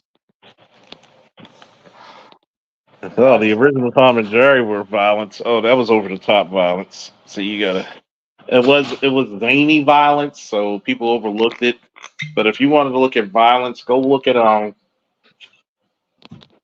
go look at Voltron before it hit what was it, Big Cat, whatever the fuck it was called over there. Go look at that before it came over to America and how grotesquely violent that shit was.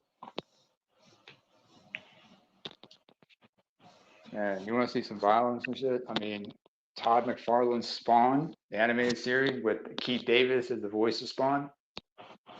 That was fucking violent. I could even People go watch that back on to Max. I could go back to my '90s cartoons like Gargoyles. Oh, yeah, okay. I remember from the 70s, there was like the animated series for Zorro and Lone Ranger. Those are 50s, 60s, and 70s, sorry. But here's the thing. Even back then, at the end of every episode, they always had something insightful to tell us. They always had some kind of message at the end of the story. At the end of the episode, they always had a small segment in the end. And you saw that continue in the 80s with certain animated series. I remember like Centurions, Mask. Who else was also? Oh, comedic. Y'all remember the Police Academy animated series? Oh yeah, That was ridiculous. I mean, that was they funny weren't as about. shit. It was funny as hell, especially with Lavelle Jones. You know, the voice, doing all the voices. Tackleberry had everybody had everybody, and they drew them in proportion with their personalities and whatnot. Yeah, that was. that was how animation was supposed to be. The Ghostbusters. Um, Oh, the real Ghostbusters. That was wild you had both Ghostbusters, the real Ghostbusters, and in the you know 80s. the '80s movies Ghostbusters. It was kind of funny because I forget the black guy's name. Ernie, Egon. No, no, not no, a no. black Ernie Hudson. Ernie Hudson. His character's name was Zedmore. Something Zedmore. Egon Spangler. Grayson. Oh, Winston Zedmore. Winston Zedmore. Winston Zedmore. I always like Peter Venkman for some reason because of his wit and sarcasm and everything.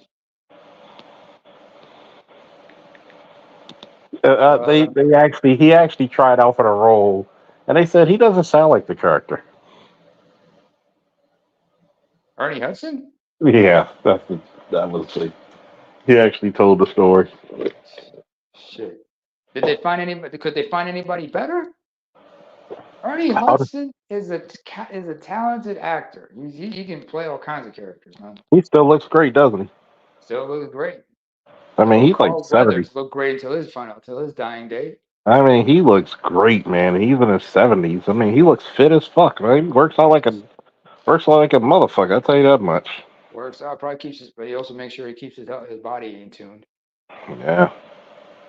Hell, what's his name? Garrett Morris, the actor. I remember he talked about something. I remember Garrett Morris once said about his age because he got his Hollywood Walk of Fame on his 86th birthday, which was last year. And he said something that was really profound. He said, "It said that the good die young. Well, I must be an evil motherfucker to be because I'm 86. Because today I'm getting my star on the Walk of Fame, and I'm on my 86th birthday, man. I'm an evil motherfucker right there." But Ernie Hudson's like looking good at his age. I mean, remember Carl Weathers before he died? Like I said, who else? Who else looked good? Who else was like still in good shape despite their age? Mike well, Tyson, we obviously, could say. Mike Mike Tyson. Tyson, maybe. Well, Except obviously, that he's had his obviously Walter Jones. I mean, he's like what 53. The Lee original Haney. black, the original Black Ranger. Oh, all right. Lee Yeah, Haney, the former bodybuilder. He still he looks good. looks great. He still looks good. Still looks good. He dropped down the weight after competing because he retired. He's like, I don't need to be all that heavy afterwards. I don't need all that weight. I got to trim down. No, that's usually what they do because that shit will cause you heart attacks and shit. And beat 300. He was like what? He was not even 300 pounds. He was like 270, 280. 270, but they're not tall. A lot of them are not the tallest of guys, so it doesn't even out as well. Yeah, that's weird. I mean, the current Mr. Olympia winner, he's like what, 5'9"? Yeah, like 300 pounds of muscle. I mean, like there's one guy. His name is Big Ramy. He's like 6'5", Egyptian and everything, but still needs some work on his shit. Yeah. Not to mention, like some of the shortcuts they take kind of like take a toll on him. Look at Ronnie Coleman, the Well, king. Ronnie Coleman was like, he's an example of overtraining. It looks great. You'll push yourself to limits, but your body has to catch up and heal. Mm-hmm. And Yeah, buddy. if your body's not catching up to your healing, you're gonna damage yourself badly. And the spinal surgeries, not to mention all the the You know what? painkillers. You don't want no fucking surgery on your spine. If you He's could had help it, you don't want no fucking surgery on your spine if you can help it. like the screws in his neck and back and everything. He's like barely Nobody walk. wants to. Nobody wants to wake up and be Frankenstein. Nobody wants to be like that whatsoever. I mean, it's like dealing with that kind of pain and everything, and you're on crutches. You can't even sit. You got pop pills like every painkillers, and they're not even helpful. Mm. He's gonna need like alternative help and shit. Although he is happily married with 2 kids down in Houston. So when you want to be great, greatness is going to cost you. What are you willing to sacrifice? Yeah, Like I said Undertaker has a earlier. question. Undertaker talks about walking and dealing with the pain of his knees and everything. A lot of people don't want to talk about the sacrifice because when you get a sacrifice and it's like, even I'm not saying that I'm on this legendary athletic path, even though I've done my thing. And if you ask anybody when I was wrestling, how many motherfuckers ate? Not too many people ate off my plate. Nope. And there's times you're injured or you're hurt. And there's a difference between injured and hurt. Hurt is when you're sore, you're banged up, you can barely get up, you feel aches and pains. Injured is I cannot compete. And that's a very distinguishing moment Kurt because Angle, anybody? you got to be very honest with yourself about those stories about I cannot compete. Kurt Angle, anybody? Hmm. He was taking cortisol shots in between matches on his neck. Yeah. And technically, that's supposed to be illegal because, that's a steroid. So they have to make some special Exemption. arrangement. Yeah. I mean, you gotta look. I mean, A lot of shit. A lot of shit people don't even understand is that when you're in that level of pain, it's almost unforgivable. it's unbearable. It's almost like it takes a toll, and you can't even function right.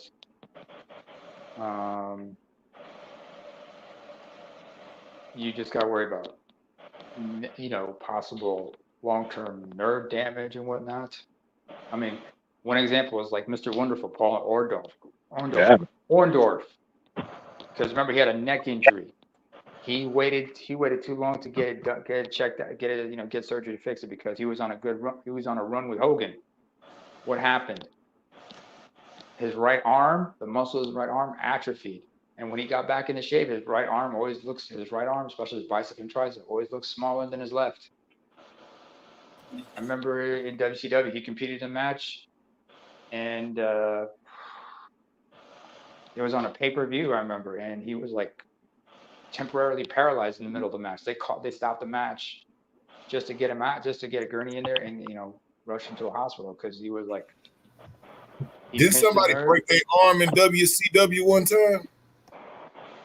No, I don't. No. I know Somebody broke their leg though. I know Sid Psycho broke his leg. Sid broke his leg. You should never have a 6'10", 6'9", 6'10", 300 plus 320-pound man of muscle coming off the top rope trying to do a single leg drop kick. No. He But, snapped his tibia. yeah. He snapped his tibia and fibia. He almost lost a leg. He had to get surgery. They had to put screws and everything just to hold it in place. They had to put a rod in there and everything. Yeah, that's when you gotta get surgery. Then, like you gotta get surgery for sure. Anderson Silva had to do the same thing when he broke his leg. Chris Weidman, same thing. Oof. That was kind of ironic with Chris Weidman. Good God. Shit. I saw that what happened one time in Bellator. A guy broke his leg and everything. He had to have a rod in there. A year later, he came back and competed. I mean, people don't understand. When he went to the Olympics, Charles. Fucked his neck. Yeah, he fucked his neck up really badly because if you get thrown, the rules, especially at that time, it's about exposure. If you block a throw or a takedown with a hand, you can actually get scored. Well, back then it was 1 point. Now it's 2 points. Well, if you get thrown or take it to your back, it could either be a pin or it could be 5 points. So, he blocked it and he came around his head and fucked up his head and his neck. And, you're going to be dealing with that for a long time. Damn. And then people forget about the atrophy that you're gonna go through in your arms and legs sometimes. And that shit will beat you the fuck up. Like people don't think about that. That shit will beat you the fuck up. Man, there's some injuries I'm proud. It's like when the worst part is like I told a story about like New R Truth and myself. There's injuries we had from the war, not just physical, but the mental scars that people never. It's like like my Padawan. He doesn't think depression's a real thing. I said, trust me, just live a little bit longer. I said, well, I don't need mental. I don't need anybody. I could just. I said, the more you think depression isn't something, you got to remember, you're still young. You just turned 21 in June. So that means you haven't established shit. You don't have any kids. Wait till you lose your house, your car, your job, your wife, your kids. And tell me if depression's not real. Oh, it'll come around. I said, Just but keep living. He'll find out. He will find out.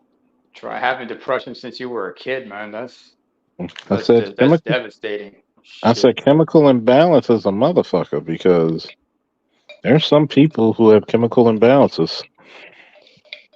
Especially those with bipolar, schizophrenia. They have to take shots, medication just to help. And even then, they have their good days and their bad days. I mean, I know people who are bipolar. It scares the hell out of me when I see them go through a manic phase and whatnot. Because I don't know, and people forget I get my own shit. I mean, there are times like I have to isolate myself because sometimes I just don't feel. I don't feel safe being around other people. Mm-hmm. Not that just because I'm scared I'm gonna go off on somebody, and and I have my moments where I might just get upset to say something with rage. And sometimes, even though hell, I go to the supermarkets usually when it's like opening hours when there's nobody there. Even then, I have to catch myself because my thoughts run away with it. Next thing you know, I think I'm somewhere else when I'm actually right there. I'm like, got to remind myself, hey, don't act up. You got security cameras in there. They're watching you. Mm-hmm. It's bad because when you're dealing with like shit like PTSD or depression, Or that's the why complex one share, especially. that's why I had to learn this about myself. I've always had to do something at the time. Like I could be with myself for a very long time, but I have to walk outside or do something because if you stare at the four walls, you'll start getting depressed. If you think you have PTSD and God knows if you've been places where, New R Truth and myself has been, there's sometimes you can hear a sound and you think you in the thick of shit. There's dreams you think you're there. Like I remember I had a powerful ass dream in Iraq. It was so powerful. I guess I was so homesick that I thought I was home. That dream was so realistic. I could taste the food. I could feel the objects in the dream. Like I was home. Like I was home. There was nothing. It did not feel like I was asleep. Yeah. It was the same thing. And then in the reverse, when I got home, I had dreams like I was still in the thick of it, like being shot at, being pinned down, and returning fire. Like people think these mental psychedelic trips people go through are fake, but no, people go through this shit. You never know how other people cope. And hey, among my group, which among my folks, we don't really talk about that. Unfortunately, the older generation, they can talk about that shit, amongst themselves because they're old. They don't got nothing. They don't got to worry about that shit. But if they get nostalgic about certain people and they like, sometimes the memories hit. I remember there are certain musicians I remember. I mentioned this before.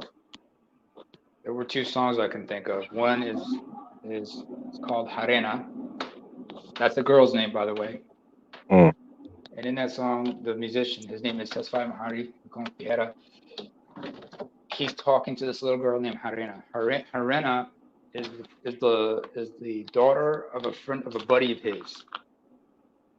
And in that song, he tells her what her father was like because he was killed before she was born. Her mother met his father in the war. They got married and had her, but she was pregnant when he was killed. So in the song, he tells her about her father, what kind of man what he looked like, what he was about, and everything.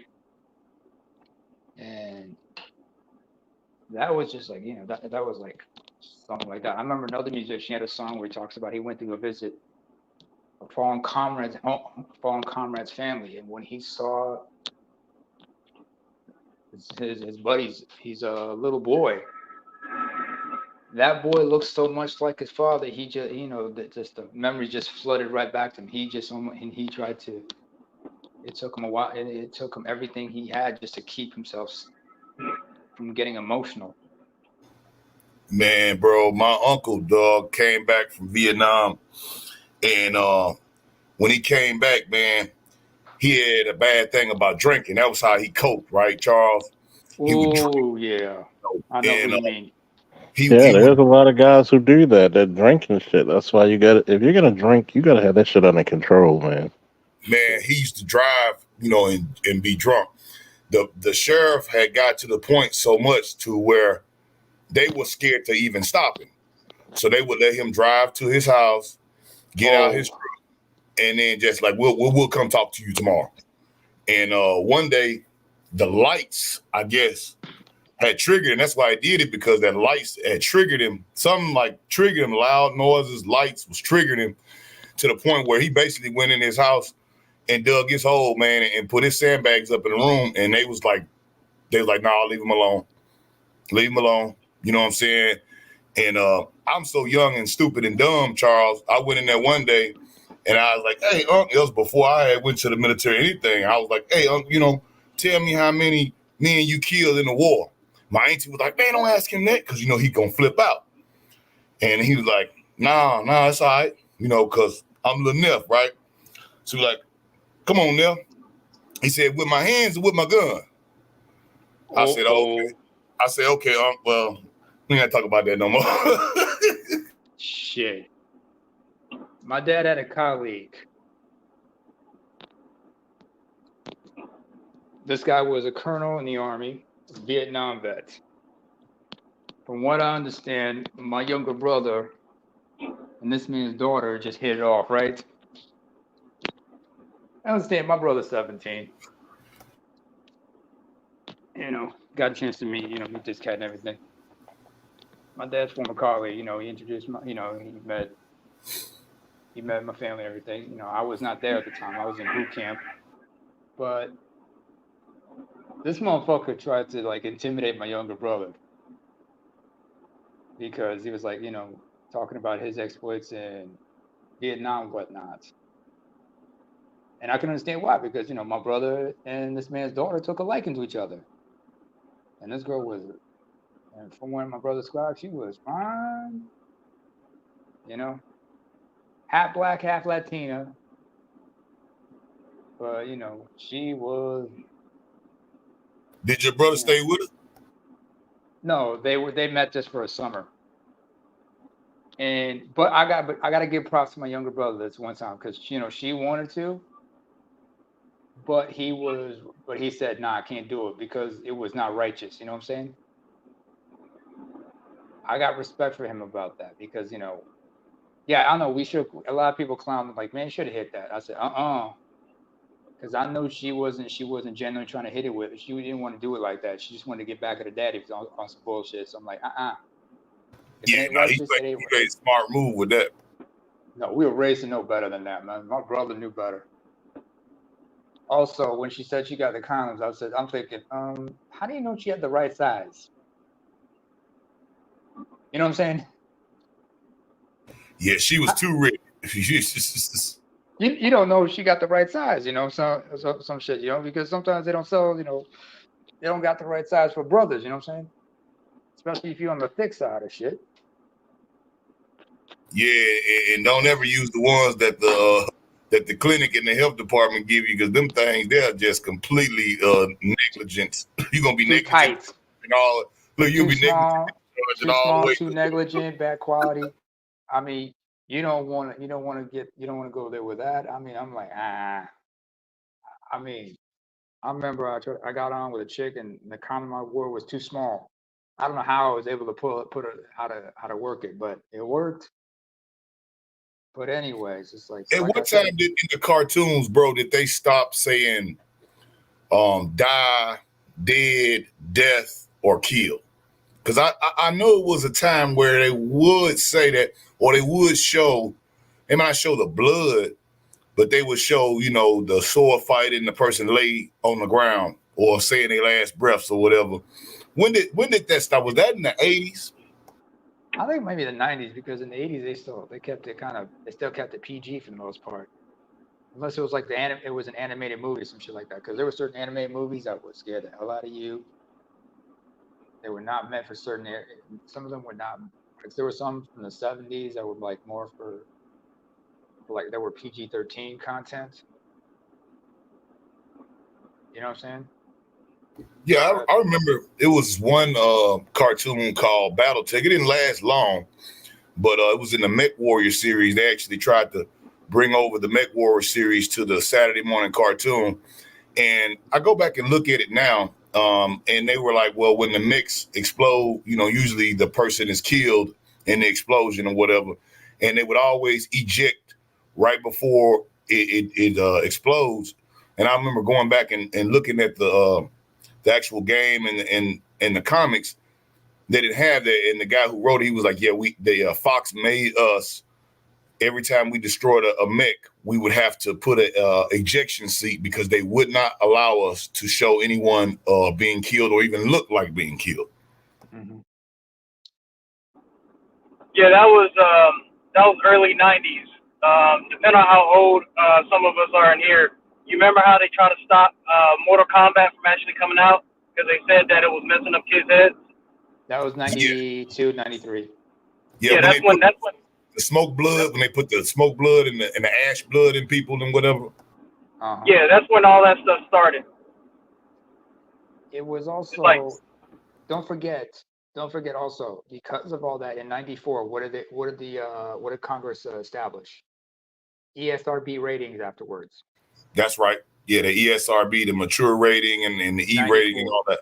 Yeah, 94.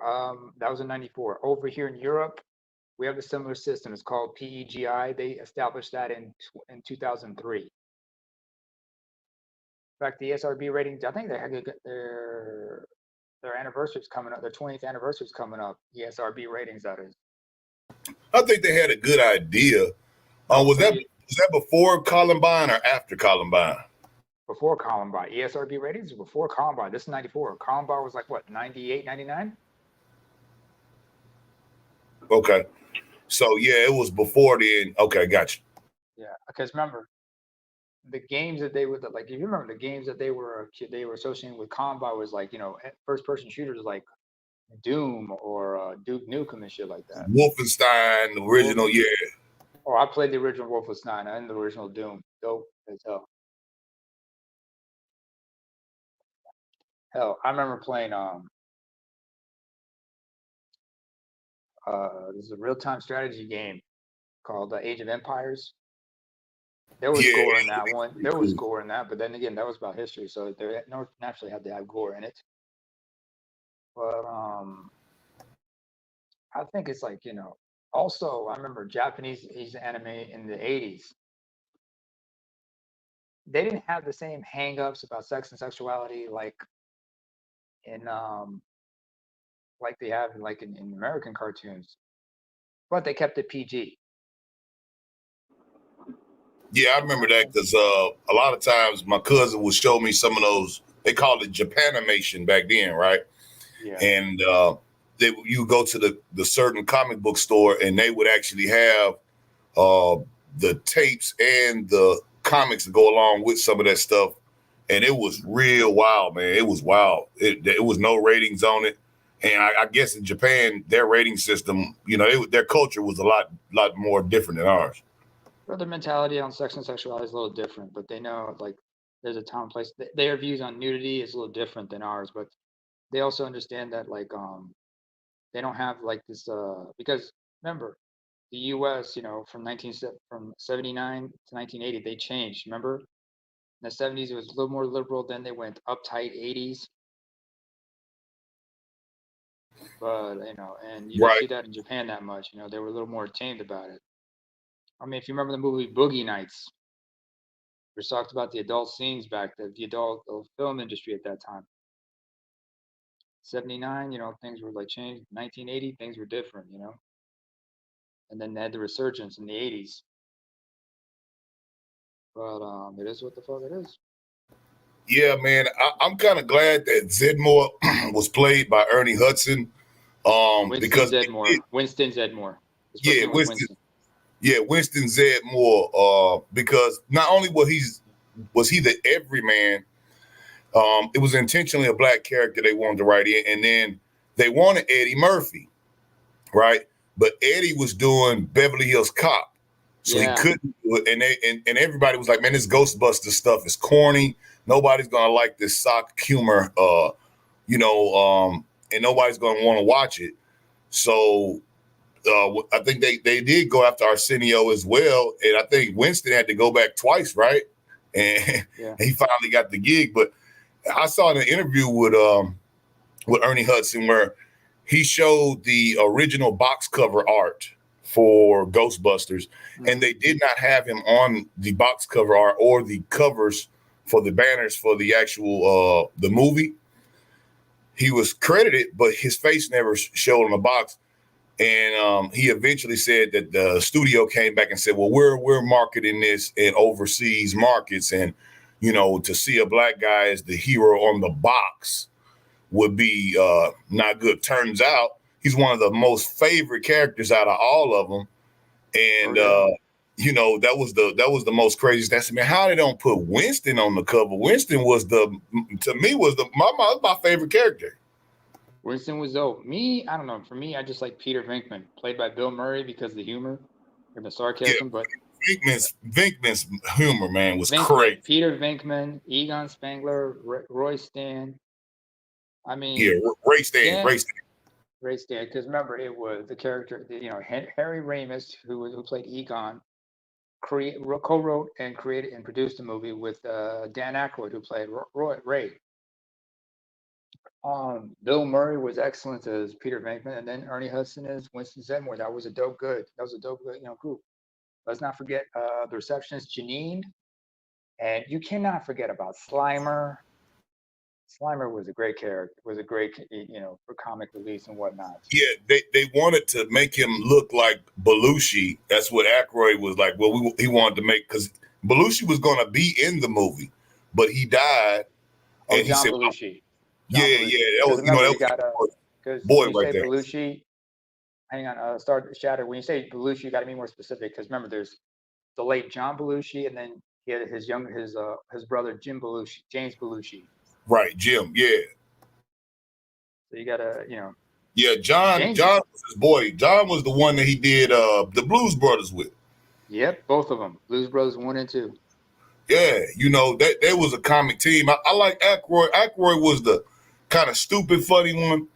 They tried to redo it in the Woman Ghostbusters. They tried to recast each one of those people as women characters. And this is the problem with the DEI writing stuff, man. And when they brought in Murray and Aykroyd as two different characters, I think they jumped the shark on it.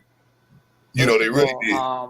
First of all, the thing you got to consider also is Harry Ramis, who played Egon. He had passed away, and he was adamant that he did not want an all-women's cast of Ghostbusters because he knew it wasn't going to work. He had the foresight to realize, this is not going to work. What are y'all doing? This is crazy. It's not going to work.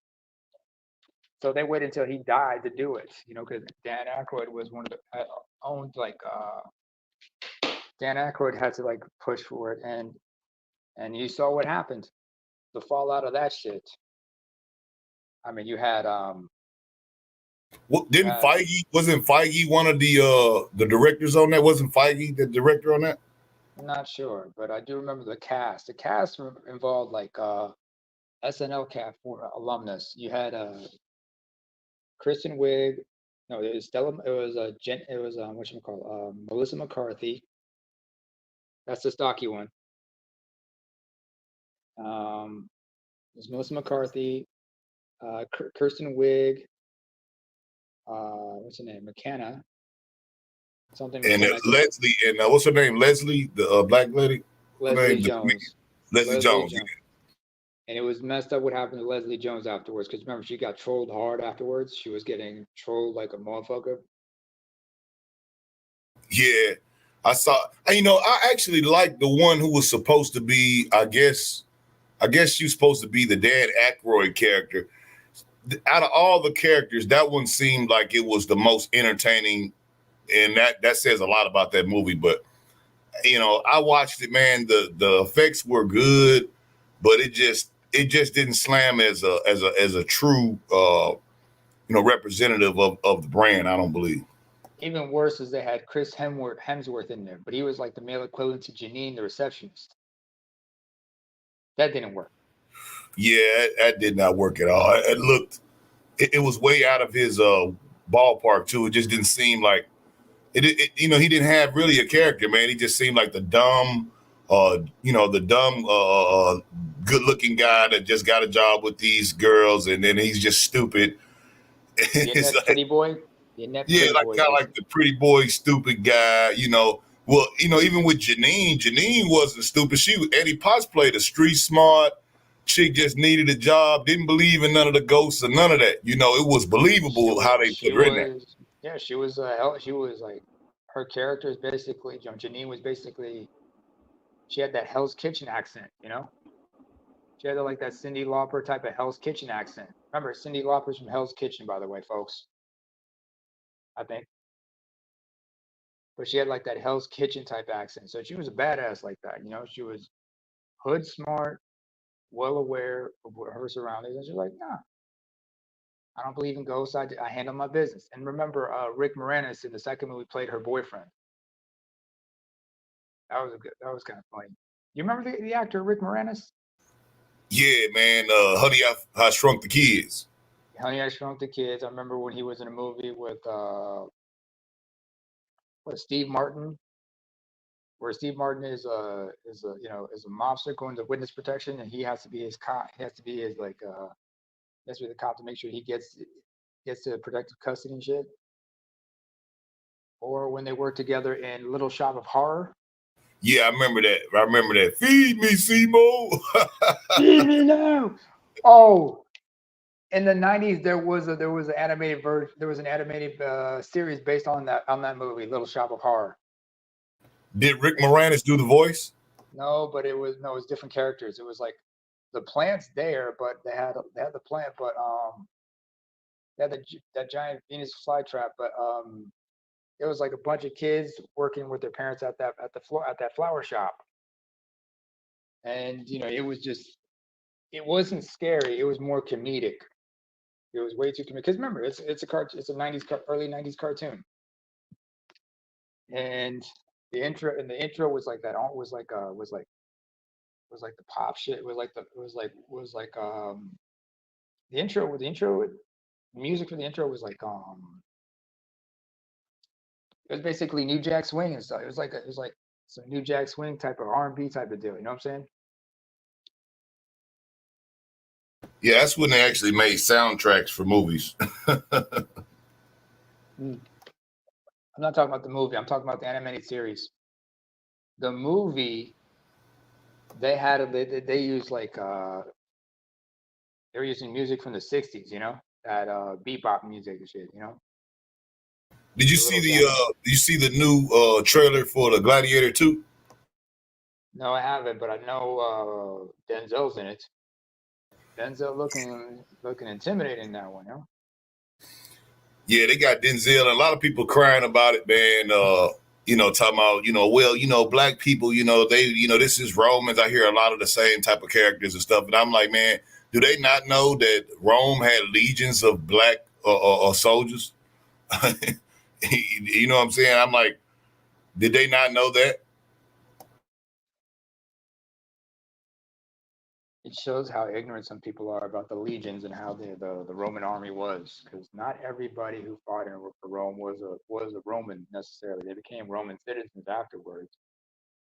They're Romanized, but you had people from various backgrounds who joined them: Carthaginians, Egyptians, people from the Middle East at the time, the Levant. Well, yeah, they had to, because Rome was so big. You had to have legions of men to fight these wars to hold down the empire, man. And black legions were normal, So it wouldn't be hard to see a black man rise to heavy in the political situation if he's in charge of black legions. I mean, I don't see anything wrong with it, but I see a lot of people like, oh man, that's a DEI thing. And I'm like, man, come on, man. Bullshit. I'll give you a better example. Shattered, I'll give you a better example.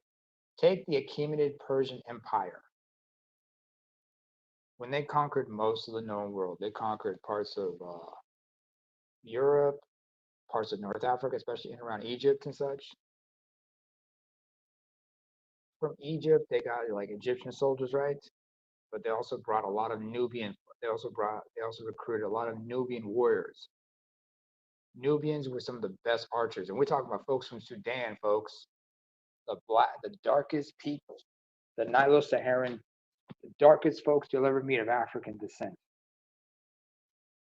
And a lot of them were brought in to fight in Thermopylae and other places. And they used the DEI, and yeah, you can say diversity, whatnot. No, they were showing the Persians, and when they brought all these troops from various parts of the empire, they were letting you know, we have a diverse army. We'll bring them and use them in any way we can to defeat you. We're bringing people from far and wide to battle you. So the choice is yours to fight us or to yield, submit, or be taken out. And back then, it wasn't service guaranteed Roman citizenship and like land and stuff like that. That's if you lived long enough. Right. I'm saying if you came back. Yeah, if you did come back, there's like several years of service, and a lot of guys didn't necessarily survive it. Some did, some didn't. But those who served, they were compensated for their service. Hell, a lot of senators sent their kids to fight.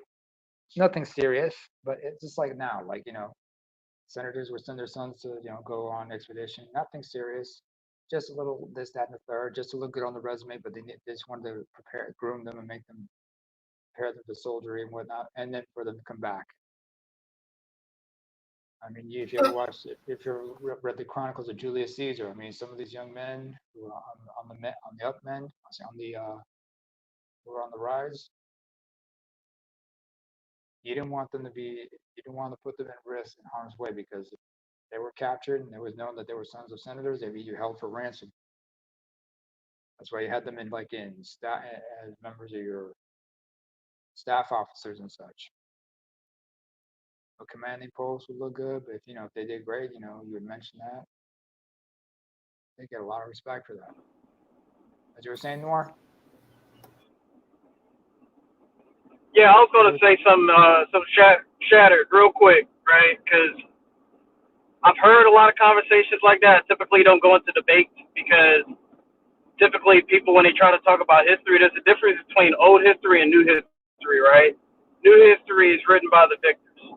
But when you look at old history and then you want someone to give an explanation to that, like the number one thing I say about, like, especially in the Middle Eastern area or even Northern Africa, at what point, like when you look at some of the cave drawings or even the stuff that's in the pyramid, that you have someone that's of a different complexion worshiping a god that's of a different complexion. Just think about that. The statue of Athena was black. in Athens. What's Well, Zeus? well, One of them. was Anubis was what? wasn't it said that the Greeks and a lot of their mythos and mythology was copied off of stuff that basically Moors and blacks had already done? No, not the Moors. Yeah, when you look deep down into The it, ancient Egypt, the Kemetic. yeah, The Nubians. Kemetic, yeah, my bad, yeah, like Kemetic, yeah. yeah, when you look at stuff like that, and you look at the drawings, it's like, okay, like I'll just use one, Anubis. Anubis is darker than me, like black, right? He So had the head at of a what jackal. point, and the head of a jackal, right? But the thing is like the color itself. I don't know of any race of people that will worship something that doesn't look like them, right? In terms of complexion. Mm-hmm. So when they try to say that ancient Egyptians were of a certain complexion, the only thing you can go off of is the actual drawings that they had that is still salvageable. But when you look at that stuff, it's like, okay, well, this is what they were. Like, why are you trying to lighten the color or do this or do that? It's because the victors are trying to change history to say this is what it looks like. And then when you start looking at stuff like that, going into current production, right? TV, magazines, comic books, movies, right? They only want to see something that they like. This is where when you was talking about Winston going to certain countries, the reason why they have to remove those images is because of how those people perceive those individuals of that complexion. They did it with Black Panther. If you look at Black Panther, like the box arts and stuff like that, that was sent to China, you don't like they show the suit, but they don't show Chadwick Boseman. And it's like, why? Are you kidding me? Oh, for the Chinese, for the Chinese banners and stuff, and the stuff where they did the Chinese stuff. Yeah. Yeah. Wow. That's how deep it goes. The name like Black Panther, though, I mean, should be pretty obvious, right? Yeah, They but can they can accept an animal looking like that, but when it's a person, that's when you start to see who people are. When it comes down, like what's deep inside of them. The issue is the person looking like that versus an animal or a fictional like being. I'll give you a good example of that, Noir. You want to talk about complexion and whatnot, especially when it comes to being mixed race in China. Vice did a half-hour documentary where they chronicled the life experiences of two women. Both of them were born to Chinese mothers, but one was born to an African father, but she was brought up by her maternal grandparents after her parents divorced.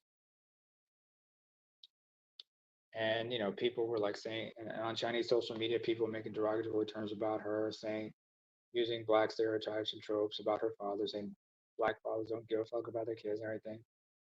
And when it came to, and that's what they did to the Malaysian girl, but to the Asian girl, who was born to a white father and Asian Chinese mother, and she grew up in China with her mother and grandmother.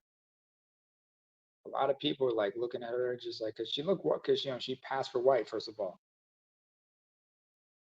and they both of them speak fluent and Mandarin, by the way. They speak the local dialect, but the Asian kid growing up in an international school, like they talk about how all of her good things are about her being, being half white. It's the white side of her. Some people argue like, no, it's the Chinese side, this, that, and the third. I'm like, what the hell? She's just a person.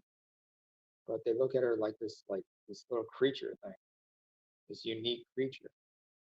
It's like how in Latinos you have the Mejora la Raza. Oh, if you remember like in China they had a laundry detergent commercial,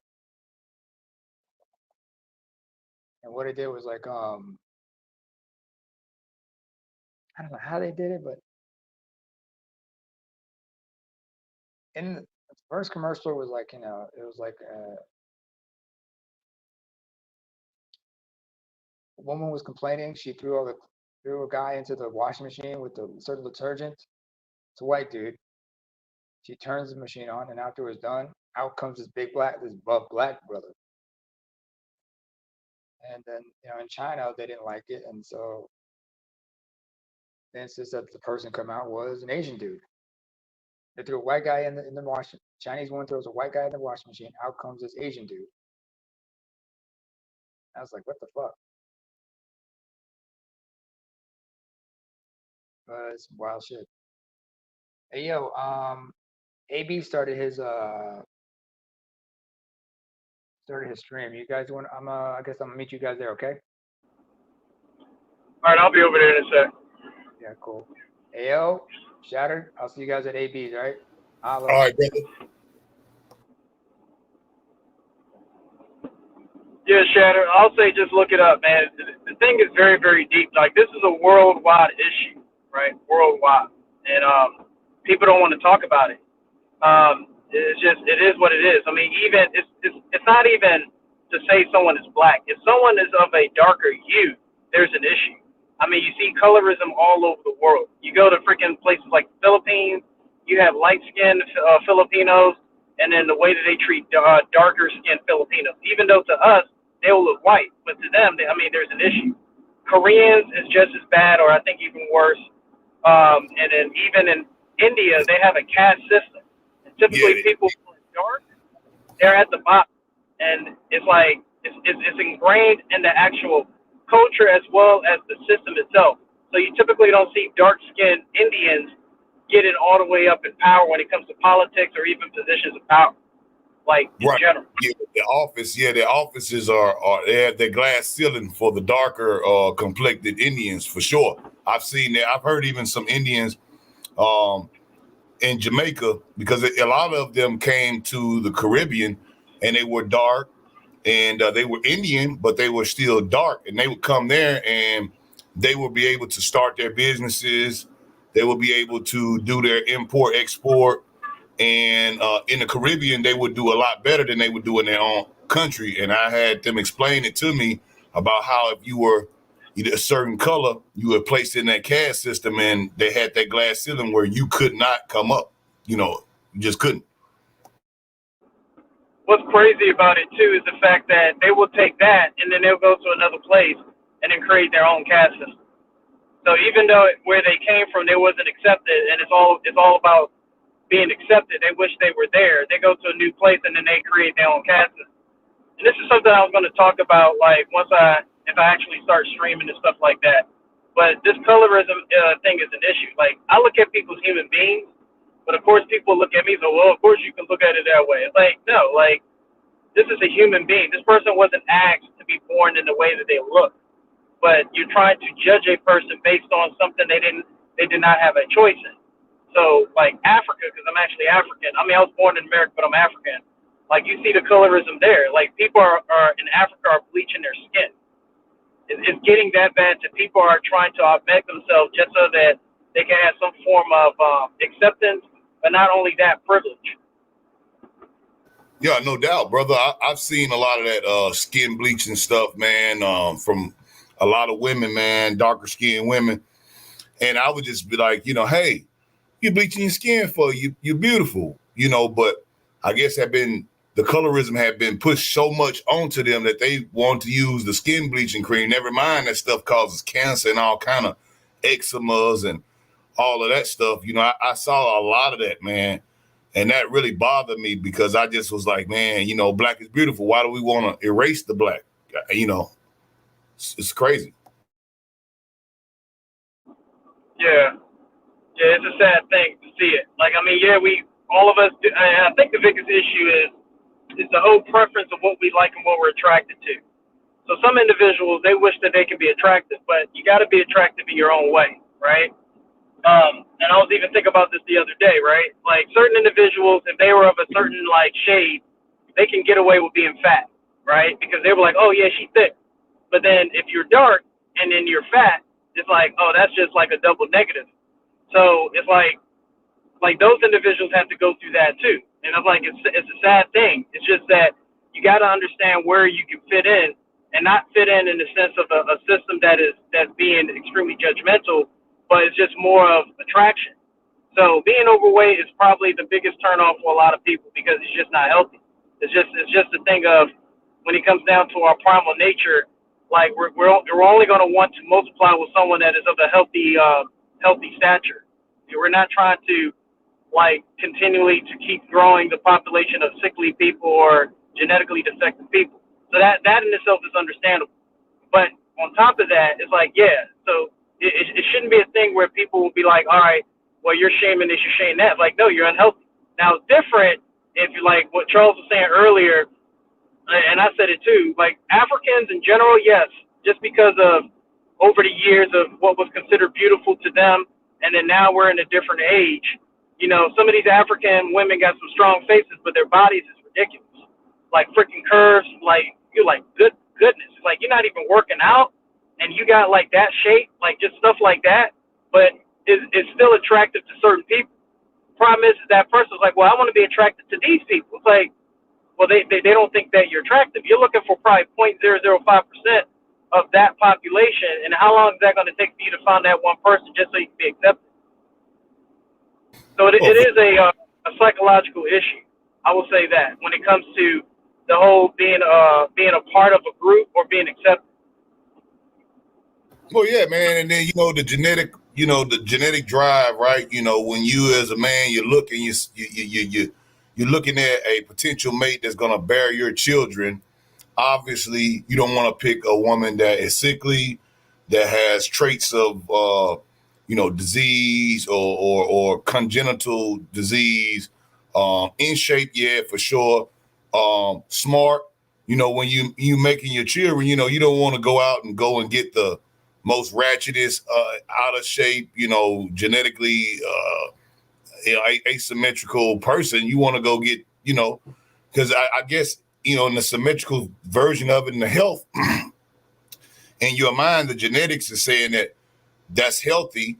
So, I guess that's what builds attraction, and especially in the melting pot, like, America, we got, black people from all colors, all cultures, everything. So, we got a smattering of every single color on the earth here. And, I tell people that all the time. It's just like, me personally, I'm more of a red brother, but I like darker skinned women. I like brown women. I like yellow women. You know what I'm saying? But typically, I like darker women. You know what I'm saying? And I've seen a lot of them would have low self-esteem. And I'm like, baby, you're beautiful.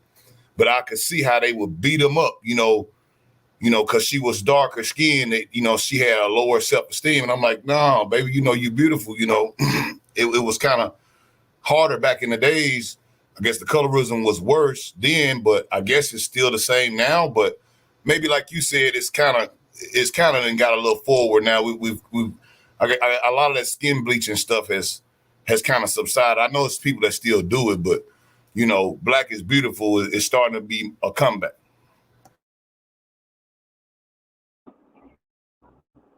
Yeah, I guess it all depends on the agenda of that person if they're going to try to bleach their skin. And the reason why I'm saying that is because there are certain individuals that have done that in order to get to a position of power, right? Just so they can be accepted by who they think is the ruling class. But me, I'll say that, for a while, it took me until like recently for me not to be a chubby chaser because actually I like chubby girls. Now, me going after a chubby girl, I understand, and what I try to get her to understand is like, yeah, you can be chubby at this size at this age, but when you reach a certain age, it becomes that much harder for you to cross over that thin line. Because yes, there is thick, but then there is like where you just start losing the curve, the cellulite starts to come out, your skin is not as firm, like all that type of stuff. But even, you typically see it in Africa, right? The man is like, regardless of who, like, whatever you turn into, I'm still be there for you. But that person would still want to be considered attractive to the masses. And I think that's the issue that we're really starting to see as a whole. Is that typically when people do stuff, they're not doing it for the person they with. They're doing it for other people that they think in their mind that they have something to prove to. KB genetically asymmetrical. So in other words, you don't want a bad build, bleach blonde, butch body. There you go. Genetically asymmetrical. Yeah, I was trying to be politically correct on that, but yeah, you got it, KB.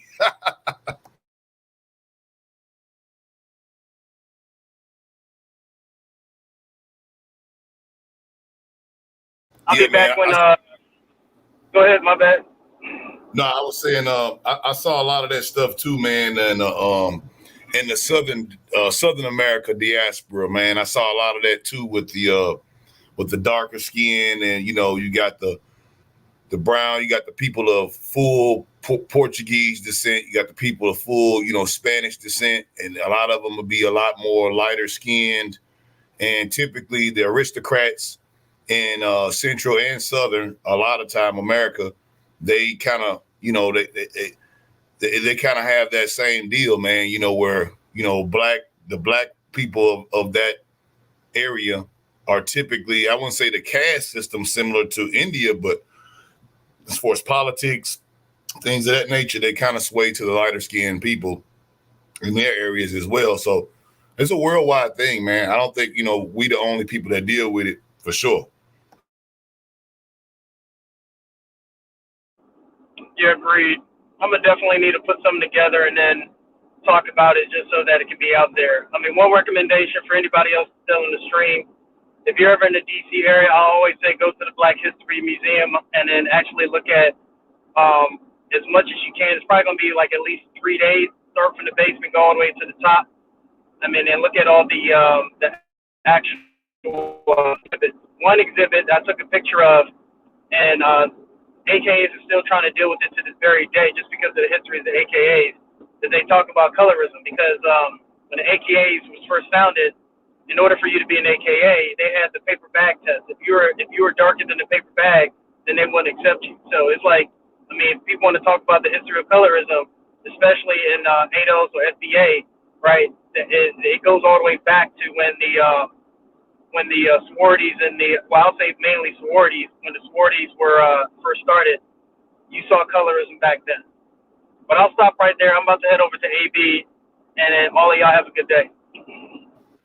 All right, brother. You too, man.